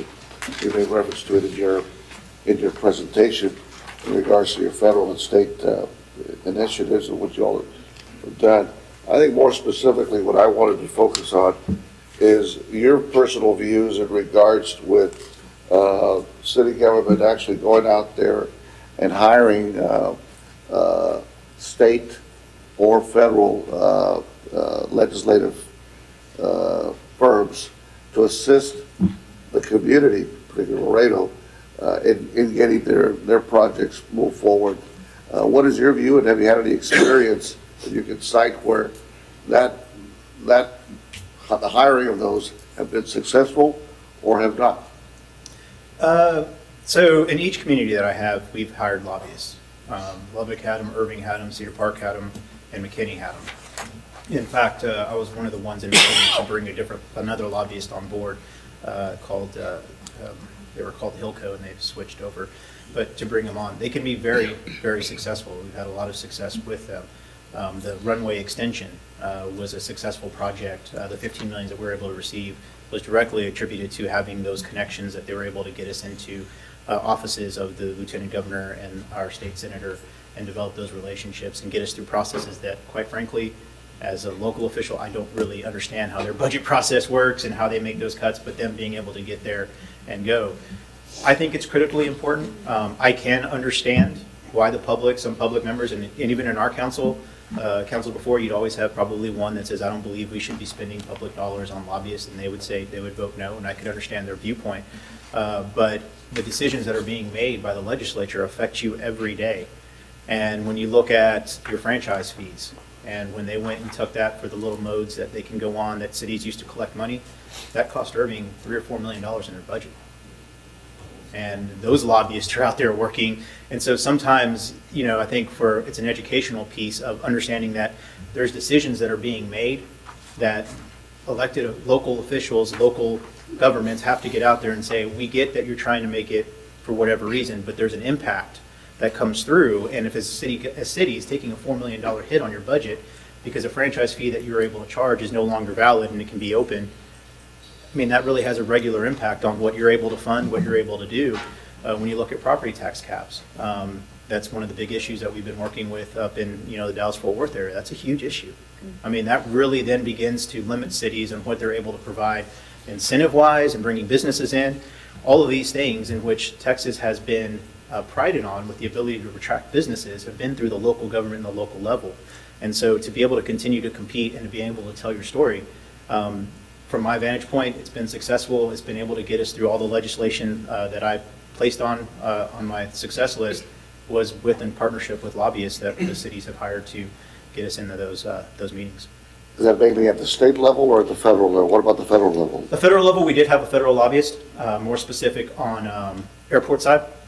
And that's where, because most of the federal legislation that I worked with was on the airport. It was just one lobbyist that we had hired and went through and didn't really, I mean, we got success in regards to continuing to keep funding of a tower program, which again, with the big issues that they deal with the federal government, sometimes they can get lost from seeing single issues, just like we can get lost sometimes with seeing single issues. So it's always good to be able to have that ability to have a place at the table and have that connection and say, hey, I know this is what you're thinking, but we really need this, and here's why, and this is how it's going to affect our community. So, but do you believe that hiring of these legislative affairs representatives for either state or federal are positive to the community, or not? I believe, in my personal viewpoint, they are positive to the community because the things that I've been able to achieve with them have been positive, tangible events to the community. Thank you. Let's go ahead and talk a little bit about city operations, if you would. I'd like for you to expand on your management style as it would specifically relate to managing council, managing department heads, and managing staff. And then the second part to that question would be, I'd like for you to cite maybe some examples of how you would deal with decision conflict among the different entities like council, department heads, and staff, and yourself. Gotcha. Okay, so I'm going to go work through that big question, so bear with me. On the council side, I fundamentally do not believe it's my job to manage them. They are elected by the people. I am there to help them, to assist them, to give them information, to work them through a process of when they make action to make sure that we understand that we're all on the same page. There's processes and procedures that have all been listed, rules that we're all going to follow. If they don't want to follow those, then we need to get to a council meeting where we need to change the rules to follow to whatever new realm it goes. I think for a city manager, it gets kind of tricky when you start trying to say you're going to manage the council. It's my job to work with them and help them. So in my ways of doing that is really, you know, when I was the deputy city manager of the authority, the interim city manager of McKinney was consistently communicate, I provided them weekly updates through email. I had weekly one-on-ones with each one of them, and it was constant communication of here's what's coming up, here's what's going on, here are the big things that are going, here's what's going to be on the council agenda, here are things that you are going to want to know about, and then getting feedback from them. Here's what I'm hearing from the community, here's how we're going. And I think that's the best way to have that communication with council. No surprises. Nobody likes surprises, and anytime your council member gets surprised, it's never a good thing. So I always try to make sure that with the communication, we're lockstep with making sure we both know, they know where I'm coming from and I know where they're coming from. From a staff perspective, my management philosophy really is based on allowing creativity and challenging the staff. I like to give them the ability to run with projects, run with issues, run with conflict that might be out there in the community, but put broad parameters on it. Let's say here's a challenge that I want you to do, and I want to make sure you can find a solution that's under 20 million that doesn't affect this, whatever that is. But let them go and really challenge them with them coming up with a solution. I like to say I know a little about a lot, not a lot about a little. I've been fortunate in my career to be in every department and have an understanding, but it doesn't make me an expert in every department, and that's why you have a really good qualified staff. Like here, they're the experts. I want to pick off of their minds of what they think are the best ones. Now, we may not agree, and I may decide at one point that we'll maybe go somewhere else, but I want to make sure they're bought into it. They've had an opportunity to talk about what they see as the concerns and where they see that it is. So giving them those challenges. And also, I like to, even get them in areas that may not particularly be their area. Maybe it's a public safety issue, and we get HR to kind of just, the HR director to throw in some ideas or suggestions. Sometimes I think as department heads, you can get locked in to your own area, and sometimes you can't see bigger issues that might be out there, and getting that outside opinion is there. So really team environment, making sure everyone's on the team. I'm very big into DISC analysis, which really goes into everybody and how they operate. In regards to how they process information, how they communicate, because I think in a lot of ways when you have that conflict internally with staff, sometimes you realize that it's not that person, it's just the way how they obtain information. And I've been in areas where you could feel sometimes in your staff where you're like, for some reason we're just not getting along, like I don't get it. And then you do a DISC analysis, and one example that I'll tell you is there's an engineer that I was supervising, and it's like, man, just can't make a decision. And I was just getting frustrated. And on his side, he was getting frustrated too, of like, you just keep making me ask for these decisions. I'm like, yeah, you got to make a decision. So we kind of took a step back, like, how are we going to, what is it? So we took a DISC analysis, and we found out I'm prone to, if somebody asks me, I'll make a decision. He was more prone to, I need time, I want to consider it, I need to go through it. And so what it helped me do and realize, and learned this very early in my career in Cedar Park, and have done past that, is get to know my department heads. So I'm like, okay, John's going to need 2 weeks to think about this and really analyze it. So before I ask him, I need to know in my head, I got to ask him 2 weeks before and give him the information and say, why don't you take a look at this, really get down, and then in a couple weeks we'll follow back and go. And next thing you know, we're working really well. And then he understands, well, Jose's going to want a solution or an issue right off, when he comes in. So maybe, I preface myself with, I need a couple weeks. And so it really helps in understanding those issues. And I think by doing that throughout the staff, through directors, and then they go through their managers, and their managers go through a line, you really then begin to get some of those personal things where it's no longer, they can't make a decision. It's like, oh, they just process information differently, or they're just always asking for decisions, or they're shooting at the hip. It's like, well, no, it's just they're prone, if you give them an idea, they'll go run with it. So really getting to understand and break those parts down and really begin building the team, and then making sure you have the right breakdown of the team and coming in, so when people are coming on board, you're looking at that analysis, you're seeing, does it fit in, how does it work? So I'm very big into that side. And then conflict. How do you handle conflict? It's a big one. Anytime you deal in a service organization, which a city is, it's a service organization, our biggest resource are our people. And when you have people, there's going to be conflict. The biggest one is listening. Sitting down, talking. When you have conflict, bring it into the room, and let's talk. Okay, what's the issue? Let's try to really break down what that issue is. Let's try to see where it goes, have those abilities to talk through it, understand that there will be mistakes. Nobody's perfect. We will fall, but we're going to get back up, and we're going to get better. And allowing them to have the freedom to know that if they make a mistake, it's okay. The sun's going to rise tomorrow. We're going to continue to go through. One of the things that, I had a really good city manager tell me one time, I was looking out the window, is like, if I was gone tomorrow, fire trucks are still going to run, police are still going to respond, grass is still going to get cut. And I think in a lot of ways, when you look at that in city government, it doesn't mean don't do anything. It just means that it's all of us working together, and not one of us is the one linchpin that holds everything together. So let's all talk about it. Let's get to that issue when there's conflict, and you have conflict. When I've had it between two department heads, we all just get in a room and say, okay, here's what I'm seeing. Let's talk. Sometimes it's very uncomfortable at the beginning. It takes about 10 or 15 minutes before people say, but then you get to it, then you understand it, and you really discuss it, but really taking it out there and not letting it fester. If you see conflict at the very beginning, address the conflict. Don't let it next week, next month. No, because then at that time, people get associated, more people get brought in, and it gets bigger, it becomes a bigger issue. than it needs to be. And at the end of the day, have you had to make that tough decision for two entities that would say, giving you their ear on one direction on the other, and how had you handled that? Are we talking staff members? We're talking between council and department management. Have I made that decision? Yes, I have. Unfortunately, it's a tough decision. Now, let me make sure I get you. It's like where a council member is maybe saying like this department needs to change, and you look at that department and the department's like, no, we don't need to change. The council member needs to change, and then I had to make the decision. That's pretty darn close to it. Okay. It really is. It is my job to be the buffer of the staff, and I've had to have that council member talk about an issue in the police department where they wanted to change. They wanted a lieutenant to be terminated, and they brought up their allegations with it. I went and I took a look into it, and I did not find those allegations to be true.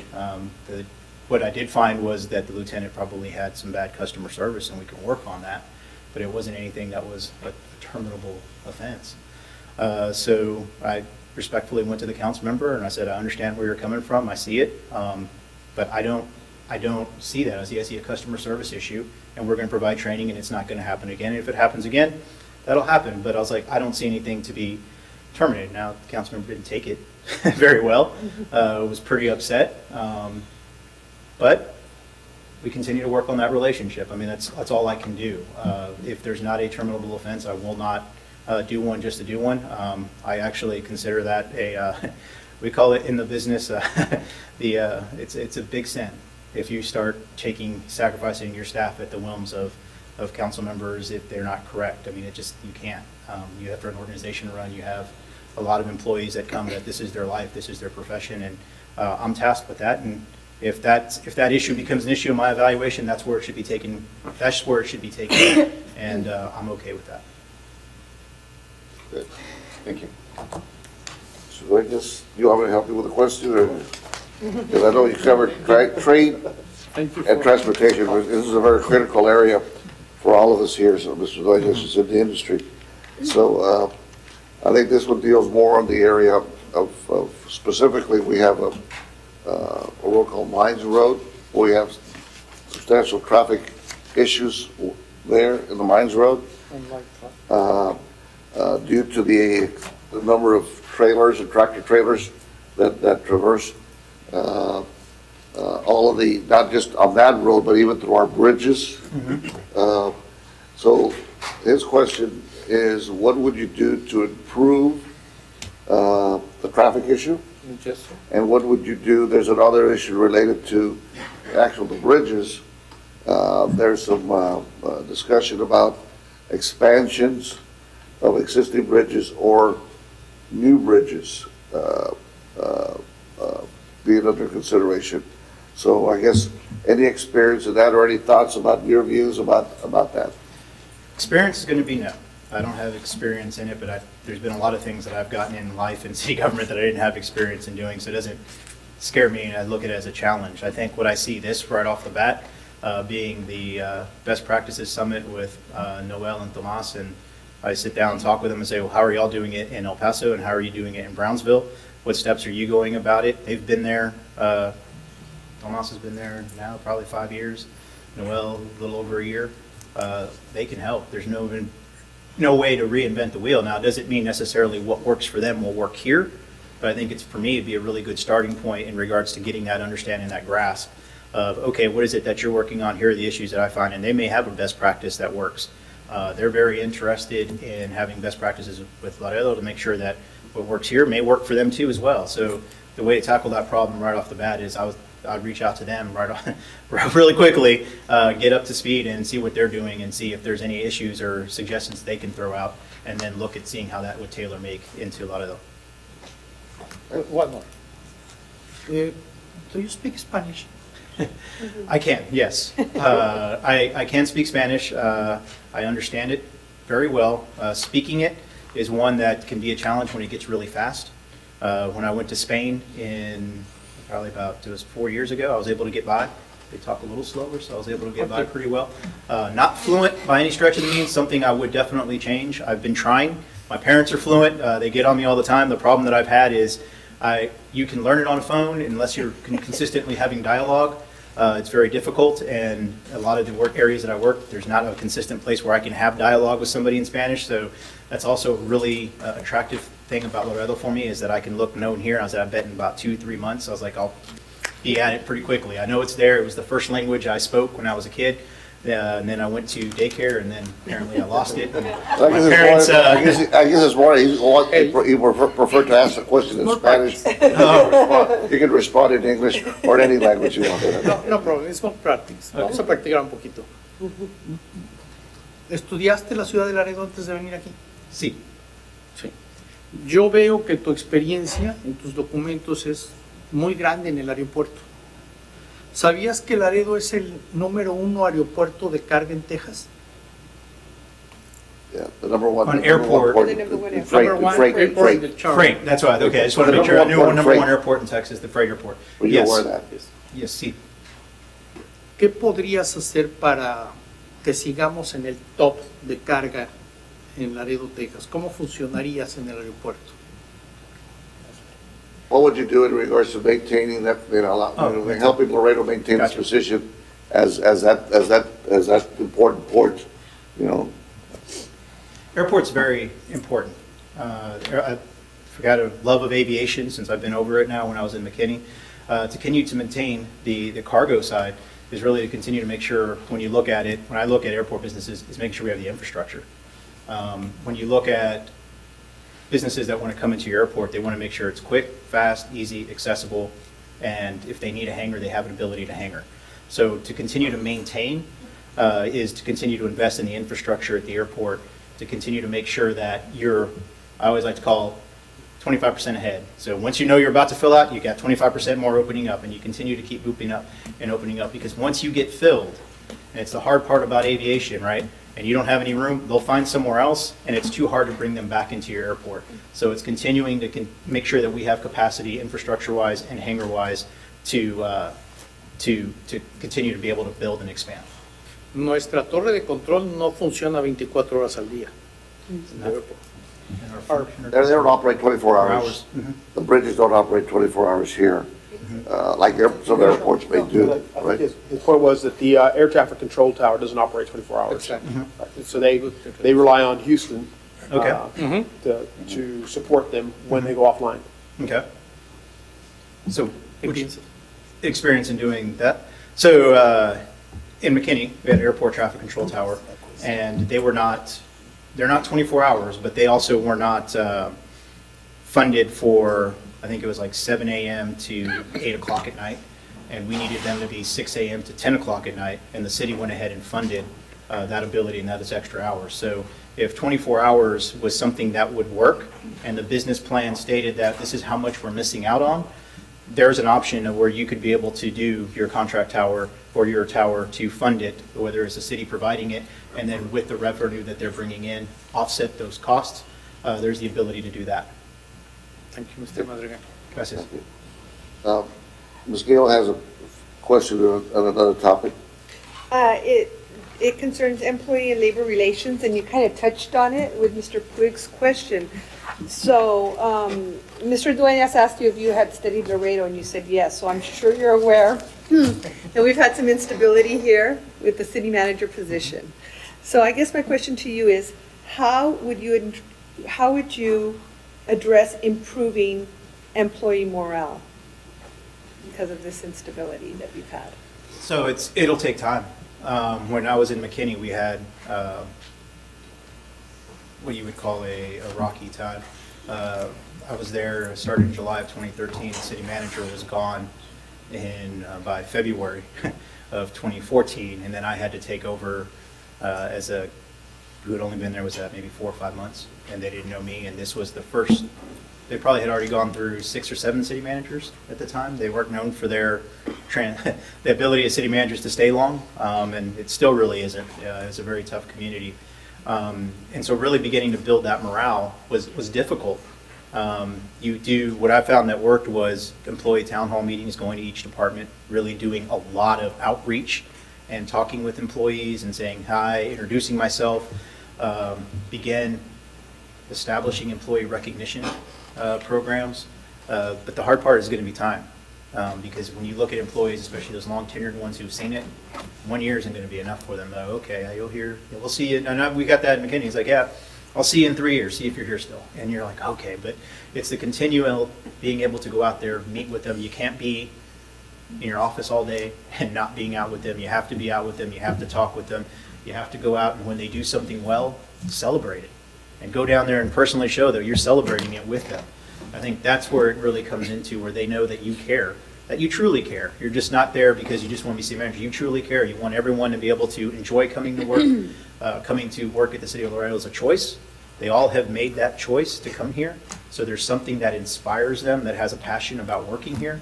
And it's really learning that and tapping into it and finding a way that we can continue to expand that and keep that going.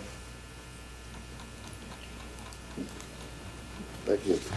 I think Mr. Ramirez has also another topic. It's On operations also. let me just cover the topic first. Thank you, Mr. Chair. The second topic was fiscal responsibility and budgets. It's arguably a hot economy, right? But everything that goes up has to come down at some point. So can you share with us any experiences or plans to deal with a sharp drop in revenues and or other budgetary constraints? So within the budgetary issue, 'cause that's kind of where you kind of really work on that first question, is when you look at your revenues, we're very conservative but realistic. When you come to your revenues, I like to look at a 5-year rolling average on each revenue, and making sure that we abide by that to kind of help a little bit in regards to understanding what your growth is. So if you had one big year, it doesn't necessitate that it's going to change a lot of your revenues. It's all dependent upon other previous years. Then also kind of taking a look at the economy. If we're starting to see building permits slow down, well, that might be a sign that businesses and the economy might be coming to a slowdown. So let's make sure that when our budget coming in or when our expenses are going in, let's start taking some preemptive measures maybe to start slowing it down a bit. There's a lot of tickers that you have within your budgetary issue that really can judge the pulse of the economy. Sales tax is a little bit tougher because you collect it 2 months in the rear. So you can't really, that one's a harder gauge to go because what you're collecting in March is, back in, February, January's tax. So you can't really talk on that side, but when you look at the building permit activity, that's a real good one to talk about how healthy the economy is. And so looking at revenue projections, always looking at 5-year rolling average, looking at the price of inflation, the inflation index. When I was in Cedar Park in Austin in 2008 was the housing crisis, and everything dropped. And we were fortunate enough, because of our conservative budgeting, that we didn't have to lay anyone off. But we did have to make cuts. We went 2 to 3 years, 2 to 3 pay cycles, years without any raises. We did have to start looking and limiting programs. And so the first thing that we did is limiting a program or cutting a program. It's always hard, but let's look at the ones that are the least utilized. Start limiting some of those, maybe possibly charging for services. We did a little bit on that, which is very delicate because if the economy's going down, it's not like everybody has way more to charge for services. But we did have to do some things in regards to reducing programming hours and some functions of the city government. Travel and training was another one. It's unfortunate. I hate to cut travel and training because that's a lot of what motivates your employees to come, is to continue to get better. We just looked at different ways to do it, whether it is bringing in trainers to come in and have everybody train together. We looked at doing that, but have had experience in having to make some cuts at the end. And I think what I was looking for is more, looking at scenarios where Eagle Ford Trail, for example, as one example, where you've had this great run and all of a sudden, just out of nowhere, the floor drops out, or special devaluations, things that are affecting our community based on our economies. Have you had any experience with something like that where it was unforeseen and you had, outside of the housing crisis, which I think you could point that it was on a downward trend, you could see the train wreck coming. In this particular case, especially with the special devaluation and or the Eagle Ford Shale, it was an unforeseen drop. How do you deal with that? Have you had any experience dealing with that sharp decline in revenues. Oil and gas revenues, for example, from counties, they were decimated a few years back when that happened. How do you deal with that? I haven't had anything. Again, let me just sorry. add, because of the collective bargaining and the public safety side of it. You've got some heavy commitments made through the collective bargaining process. So now they represent, what, 56, 57, 60% of our public, our general fund budget. So again, how do you deal with that sharp drop in revenues? And have you had any experience dealing with that? So kind of go back. I mean, some of the experience that I had goes back to Lubbock, working on budgets. It was a sharp decline, but it wasn't because of a natural resource. Our general fund was relying heavily on the Lubbock Power and Light, our electric utility. And the electric utility, for lack of a better word, was under. And so they weren't able to make their transfer. I think it was $3 million in the middle of the year is when they found out they weren't going to be able to make it. Well, we had already counted on middle of the year for $3 million for that to happen. And so it was a very sharp direction. Now, I wasn't in the city manager role or anything like that, but I saw from afar, or I'd say pretty close, the city manager's office right across, be a better way of saying it, and having to be part of some of those decisions of people having to get laid off immediately. They weren't tough. They were very tough decisions, and I saw how it can impact the ability of that. So, I mean, that's about as close as I've gotten to it, personal seeing it. In the communities that I've been in, none of us have had an impact where we've relied on a volatile revenue source in that being. And our meet and confer contracts with police and fire, we were able to place into them the ability to, if the economy goes sideways, we have the ability to renegotiate. So those were in our contract, so it helps a bit. Now, meaning that we have the ability to renegotiate doesn't mean we're going to agree to anything. So it's not what I would call a easy checkmate, we're done, but at least we understood that if something happens, because from a perspective in a rapidly growing city like McKinney, if it stops growing, I mean, it hurts. It's not quite like, what I would say like overnight, but it still hurts because you build upon your growth and you're catching up based on a revenue source that's moving. And when that revenue source decides to stop or slow down, it hurts. For Laredo, what I would do is really just kind of start judging. You would judge kind of your revenue sources, right? You would look at the history of the shale market, look at how oil and gas, how that naturally affects, not relying upon that as a critical component of your budget and knowing that it's a great to have, but let's start playing some examples of what happens if it's gone in half a year, what happens if it's gone tomorrow. Having backup plans to understand where are the revenue sources you can do that. You can do it by setting up stabilization funds within your budget where you can start putting money away. That's just kind of like, in case this breaks, we'll at least have this to be able to bring in. Just, begin bringing up some safeguards is what I'd be looking at doing, just to make sure that if something like that were to happen, we're just not left with nothing. We'd have plans already established of, if this goes down, here's what we're doing first, second, third. Here's a stabilization fund that we may have set up. If the council is agreeable to that we have money that we know that we can get into. We'll also know that we can't just go take it all at one time, but you'd have to have plans ready set up in case that happens. Thank you. We've got two more topics that we need to address. Ms. Cortez has, you had also, was your question on sustainable development? Is that we want to address on that one or the other one? Or they both tie Probably together? the other one. On quality of life, so I see a lot of this discussion's everything's connected. But I think Laredo, has really suffered from brain drain where parents see their kids leave for school and they don't really come back. And one could argue that there are quality of life issues, and then what kinds of jobs are we offering here?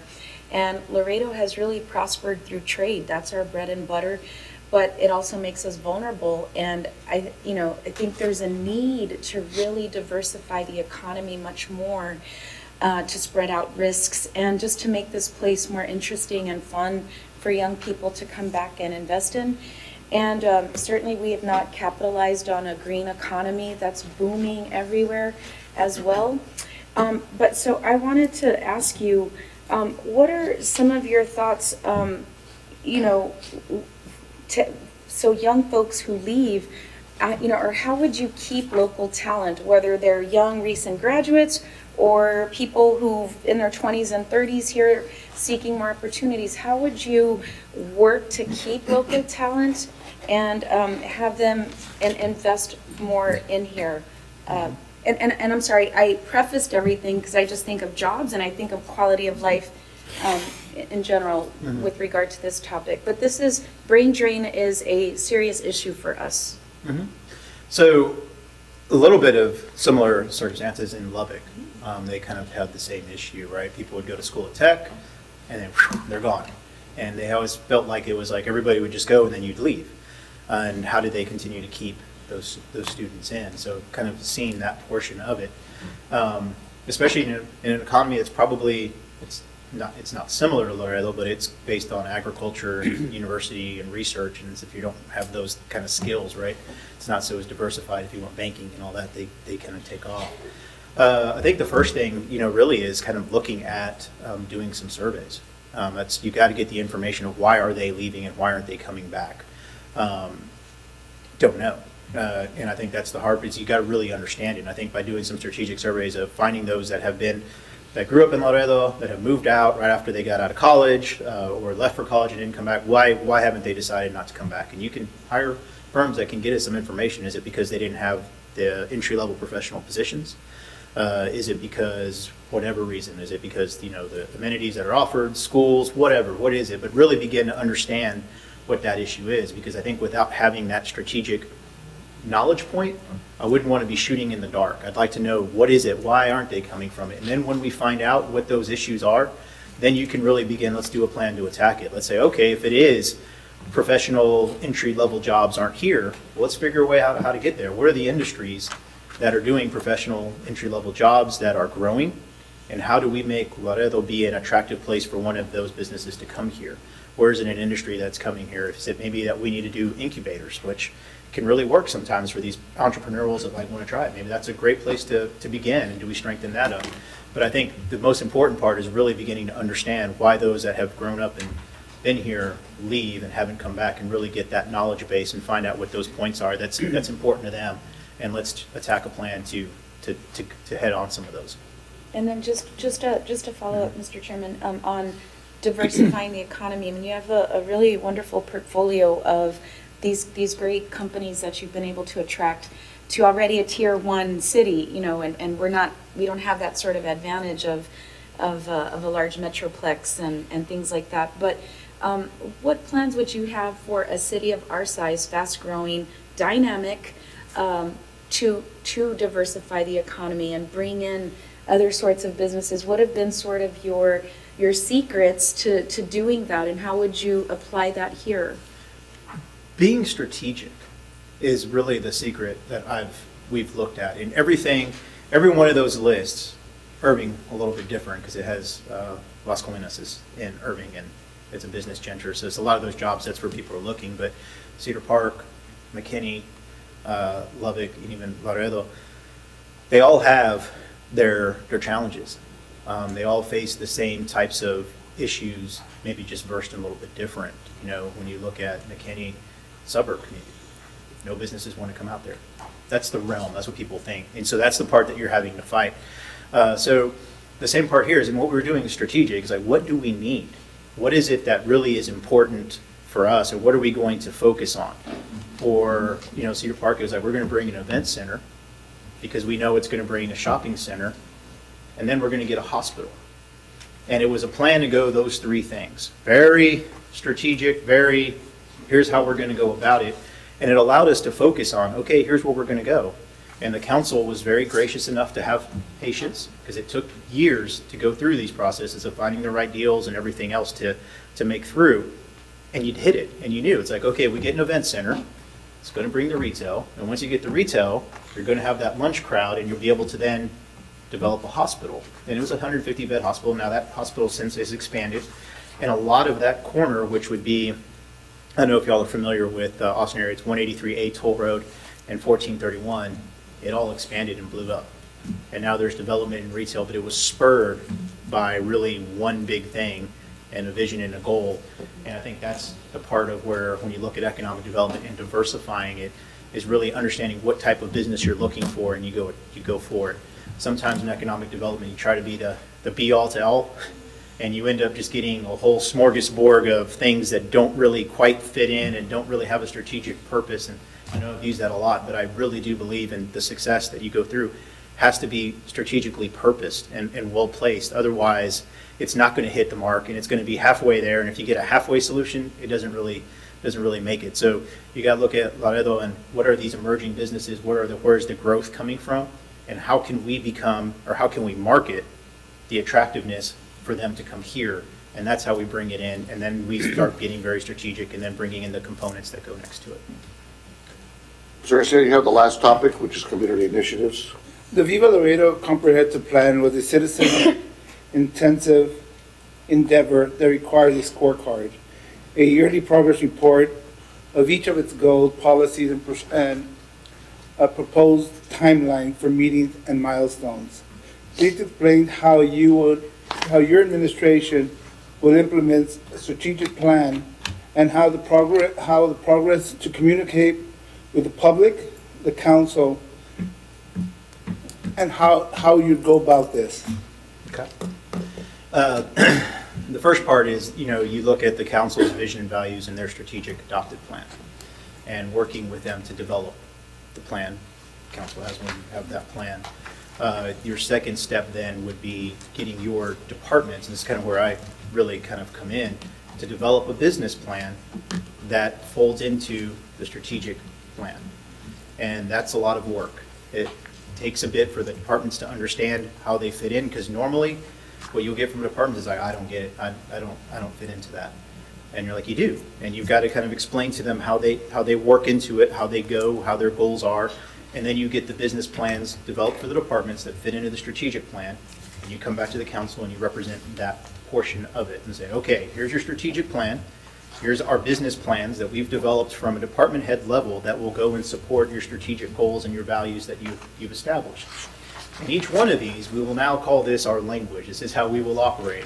When we go to a council agenda, when we go to a P&Z agenda, whatever agenda it is, every item that's for consideration will be tagged and marked to one of those goals, one of the strategic values, one of the strategic goals, so that we know this is here for if it's quality of life, this is here for safe and sound communities, this is here for diversification of business, and you mark it down so we can start seeing, here are the action items that are passed. You do develop key performance indicators within those business plans that talk about how well you're doing, and at the end of every quarter, you then report back, here's where we're at. We passed these many items on diversification of our businesses, and here's what it's landed, and here's where we've gone. We've passed this on customer service, here's where it's landed, and here's where we've gone. We're seeing an increase in our customer service responses in these areas. We're seeing maybe a little bit of a decrease in these areas, and here's how we're attacking. But it's continuing to make sure that what we're doing is tied to that strategic plan for the council, and the council understands that in every action that's being on, we're tagging it to where that part is to that strategic plan, so they understand we're working on it. And at that point, it gets easy, because sometimes it'll happen where it's like, why are we doing this? Well, council, here's the strategic plan, here's the goal, here's why we're lined up. And they're like, well, maybe we don't like that. Well, then maybe it's a good time then to say, maybe we revisit the strategic plan. And if you want to change that, then we can change it. So at that point, we're always right behind the council, following with them. Council, I always say, it's like we're on a ship, right? They point to where they want to go. And as a staff, we coordinate the boat to make sure that it hits that spot. Right, I understand that, but when does the citizen part of it, the community, get on that ship? Because this is the plan that's developed by the community that the council put together or brought in consultant to give all their information to, so there is actually a platform for them to follow that has an interest of the community itself and has input in that. Because the council is just a ship for the citizens to get their message across. Serving as a council member, we did that. How do you get your information? I get it how you get it to the council, but how do you get that information out to the public and to the partners that you have within our community that this is being done and how it's being done and how it's going to affect them? So the comprehensive plan should mirror the strategic plan of the council.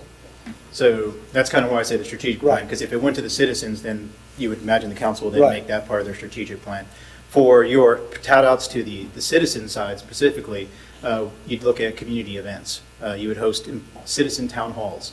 I'd come up with a speakers bureau with our department staff of everybody would be able to be available to neighborhood associations, community, school events, business events. Whenever they need a speaker from the city, we'll have a speaker that will come out there and we will deliver from a different source. Here's what we're doing. Here's the comprehensive plan that turned into a strategic plan, and here's what we're reporting back out how we're doing on it. Now, part of that also is on those key performance indicators is the surveys to the citizens, where it's at the customer service point of view, the point of service, whether it's at the end of the year, getting their feedback of how are we doing, and then reporting back to the citizens, whether you through your social media, Instagram, Facebook, through your communications channel, constantly putting out information in regards to the campaigning side of letting the citizens know, here's what you've asked for, here's how it's gone, and here's how we've delivered.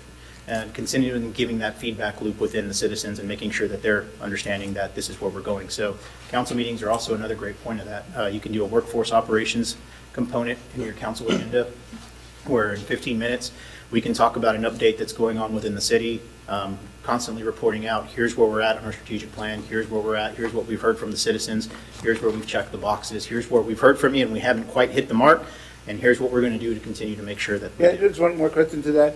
And would you, in those meetings, would you provide would you define how it's going to be funded, through what sources within the city, if it's coming from a certain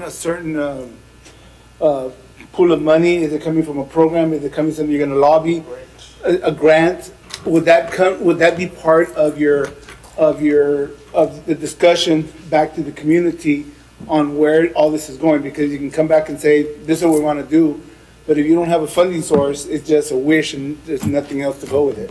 Oh, absolutely. I mean, that's part of that concept. If we have it on the plan, comes through, don't have a funding source, we come back and say, it's still on the plan, we're now looking for funding. Instead of looking at, here's how we're going to accomplish it, we're still looking for funding.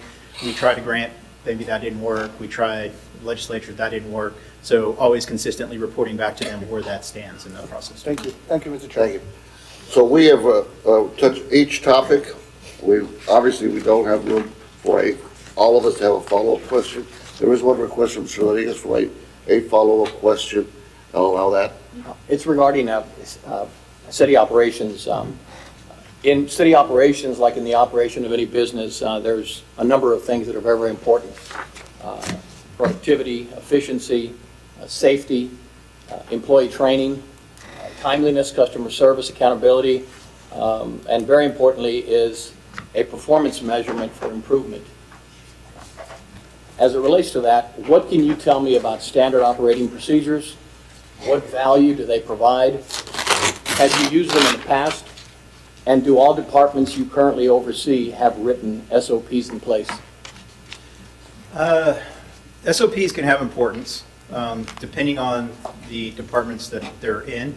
Normally you'll see your SOPs in like police, fire, public works, and normally even in solid waste, they deal with things that are how you would call life and safety issues. And that's part of like standard operating practices. Normally in your departments, I wouldn't call them SOPs, we have policies, dress code, that kind of type of things on that side. Guidelines operate, timelines, I could see planning, they'll talk about how when they get a development, here's the process that they go through. If we get it by this date, it goes to the P&Z this date, and then this council, and here's our notification requirements. So for standard operating practices, I don't normally have one of those in every one of the departments. It usually ends up dealing with the life and safety departments that are like have a specific process they must do in order to make sure everybody's safe and is able to go back home. What value do you feel that they provide? The SOPs, an extreme value. I think they're an extreme value when you look at areas in where the risk is very high. A mistake can cost a life. And it's really important to have an SOP, a standard operating procedure for those instances, so that they're following a checklist, they're following a portion, because the object is to everyone to go home. So when you're in those instances, absolutely, they perform really high. I think sometimes when you try to take that SOP and bring it into a planning department or an HR department, and you have your own, but I look at those more as policies. Sometimes you can stunt creativity because there's not just one way to do it when you're looking at processes and plans with administration tactics and visioning and planning. So that's kind of where I say SOPs really work well in those areas, but sometimes when you look at an SOP, I sometimes, want an answer other than, well, that's just because the book says that's where we should do it. Like, well, is there a way around it? Is there another way that we can do it? Is there the same way that accomplishes what that says, that we're still able to do it? Thank you. So we have maybe about 10 minutes for any follow-up questions on any topic that any committee member would like to ask. I'll start off with Mr. Quinn. Do you have any follow-up questions you'd like to ask? What's your opinion on flow charts for varying all your departments?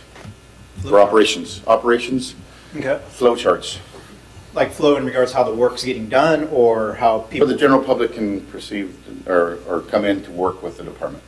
I'd be great with flow charts. I've never actually had one done. That's an interesting part of the policy, like on how, well, let me take that back. We have flow charts within our departments. I probably just we didn't call them flow charts, but just a process, a public marketing piece that we give to them and say, okay, if you're in the police department and you have The process. a process, here's the process and here's how it outlines. I think it works really well for those heavy interactions for customers that are looking through how do I get through a process. But I think it needs more than just a chart, for example, like development services. Sometimes you're going to need more than just here's a paper how to get through it. You really want to have somebody who kind of walks them through it, really is familiarizing themselves and say, hey, let me help you through this process, because even the process in itself can be very cumbersome. Supervisors, any follow-up questions you may have? Ok. En McKinney no tienes puentes internacionales, ¿verdad? No. No. No tienes ese ingreso. ¿Considerarías tener un puente internacional sin cargo? Freight? Freight? Well, would you consider having, there's no bridges obviously in McKinney. For here, we generate revenue from those bridges. So your question is, would you consider having, if you had a bridge? Cruce de puente free. Ajá. Sí, pero, ¿qué es la pregunta? En McKinney no hay un ingreso por puentes. Así es. En El Paso, Texas, hay un puente que no cobra. Ajá. ¿Podríamos considerar tener un puente que no cobre en Laredo, Texas? His question is, would you consider having a bridge where there's no fee? No fee, yeah, that's what I was getting. Keep in mind that there's a cost to operate, and keep in mind that there's a cost to build. I think from my side, would I consider it? Sure. I'd have to see the business case and see if it works and see if it makes sense. I think anything you can consider, but if you consider it and look through it and I find out that there's not a business case or it doesn't work, then make a decision based on that. Understand? Yeah. In other words, if it makes business sense, if there's a business case, you would consider it. If not, you have to see the business model. Thank you, Mr. Madrigal. Mr. Lopez, do you have any follow-up questions? No, Mr. Chairman, thank you very much. Ms. Galen? Thank you. No. I do not as well. Let me call Mr. Bermudez. Yes, sir. Okay. Yes, I do. Despite it being fair to everybody. I'm glad I got to go before Tito. I was wondering if you have any experience dealing with your natural assets and how y'all have maybe converted them to just being natural assets into something more productive. And the question here is more related to our river. It's our number one natural asset, our only source of drinking water, but it's an endangered river. It's been pretty underfunded, understudied, highly it's been polluted as well, and really unappreciated in many ways. And I think for the last few decades, there's been a turn away from the river generally. But I think more recently, there are groups in town that are trying to change that, with hikes and paddles and the birding festival. And the city has also begun to do this process of nature trails, etc. That being said, though, I was wondering if you could give us some ideas on how you would turn the page and start a new chapter with our river. It borders the entire city on one entire section, and it's not really a utilized asset that could bring revenue and bring joy and happiness to a much larger audience of locals and visitors. I was just wondering if you have any experience of converting any natural assets where you've lived into something really dynamite. You know, when we look at rivers and waterways, what we've done like in Cedar Park and even McKinney is preserve them using trails and develop trails through them, trail systems, running, biking, and kind of connecting the city through a trail system on both sides, and those have worked really, really well. It's interesting that you say that because my hotel looked across the river. And I saw it and I was like, man, you got some lights underneath the bridges, and I'm like, and you have some grass patches like there, you know, there's opportunity there. And I actually was thinking about it, I was like, you know, a good running trail would, you know, work really well. You know, paddles, canoe rentals, things like that, that kind of brings people there as a gathering spot would work. An amphitheater was another thought that came through my mind. There's the way some of it's laid out, like right under where they have all these, I don't know what they were, but it looks like just temporary housing, but it's around a fence. I'm assuming it has to do with border control or something right It there. would be our tent city Yeah. right now. Sorry, I didn't know what, and I'm like, well, that's, you know, I was like, not sure that's. Trump City. I was like, I'm not sure that's the best place for it and how it kind of goes through, because you're absolutely right. It has that part of almost turning away Yes. from it when turning to it. I was like, it was beautiful. Like I looked out there and got to just was watching and just enjoyed it. And I think there's definitely some opportunities with it. It may just be in strategic areas and kind of how you mirror or shine some of those areas. How would you do that, Mr. Madrigal? How would you take this river? Maybe that's not been a priority for development, or, I mean, how would you do that, like concretely? Concretely, I mean, the first part would be reaching out to the community and getting some input from the citizens. Because if I do something, it may not be what everybody wants to do. It's like, what would it take for y'all to use this to be a gathering spot, a meeting spot? What are some of the ideas? And throw some ideas out there. If it was a running trail, would y'all use it? If we put an amphitheater out here, would you come down and come to the performances and listen to the music? If we had canoe and boat rentals, would you utilize that? And, you know, really start looking at that community. I think on that one is a real tapping into the community, the leaders and the community throughout of just, what do you think? Because I see it as a really great option. I see it as a jewel. What are y'all's ideas? What do you think's worked? What hasn't worked? That's a big one too sometimes. It's like, oh yeah, we tried that didn't. Well, okay, well, let's try something else. So my first step really would, before any concrete, is really get into the citizens and kind of talk about, here's some ideas, here's some things, here are some parts that it may be. What do y'all think? Would this help you? Would this re-energize you? Would this, invigorate you to where once you put something there that people take pride in, then they're not as much accessible to polluting it and turning its back on it, and it becomes visible so that when people go out there, the one way you stop pollution in a lot of ways is by making it visible and having people out there. Because then people are watching and they're like, hey, there's something out here, you go fix it and things like that. So the first step would really be with that community and say, okay, here's some options, what do y'all think? I don't know if we can do Follow-up it. question, Mr. Garcia, then I'd like to allow for some closing remarks from Mr. Madrigal as well. What was that? A follow-up question, Mr. Garcia? No, what I was gonna ask is, we've done it in our interviews, would you have a question for this board that you can actually answer as the chairman, and if anybody else has any comments on the questions you have, we're able to answer that. It's helped us in the different interviews we had for superintendent on the school board, and it does help that they have a question for us. Do you have a question that you want to address this committee? And I let the chairman first answer, and if anybody has any input. Only have one question. Just one? Just one. Just one. Not funny, but it's kind of a big one, at least I think. How would y'all judge success for this position in the first year? Say it again? How would you judge success for this position in the first year? Well, I think there's 9 opinions here. There's 9 opinions here. You know, as a chair, I will tell you, to me, it's success is finding a candidate that's willing to work with all sectors of the community. As Galo said, we've had, gone through 4 city managers, 4, 5, 3, whatever, more than one in the last 3 or 4 years. And I think for staff morale, maybe at a level that it should be.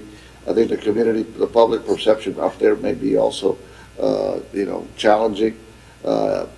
Success would be someone who would come in, to me, someone would come in and be open, be straightforward and be honest, and be willing to listen, to getting input from everyone. This is a remarkable community. We're very resilient. We believe that people should be chomping at the bit to want to come down here and be part of this community, because we are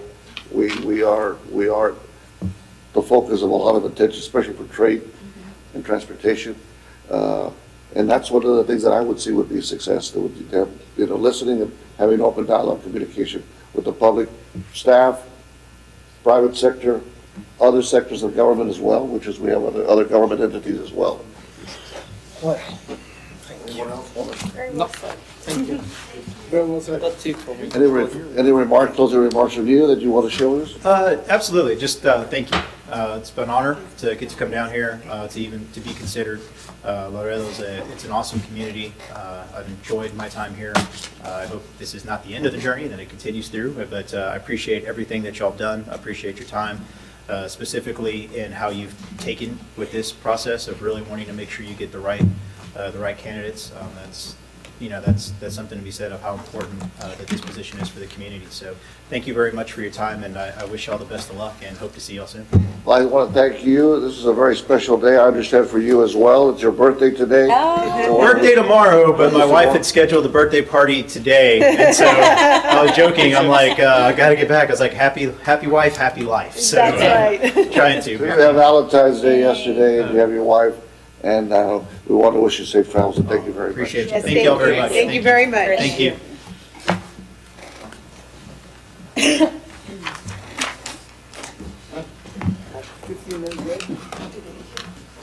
I do have a question. There's a question to staff that I want to have at least some clarification. You know, we have all of these topics that we're Yes. addressing. And so, I'm glad you're saying that because we've been texting back and forth. We're gonna give you a revised scoring sheet by category, and you'll score by category versus by the questions.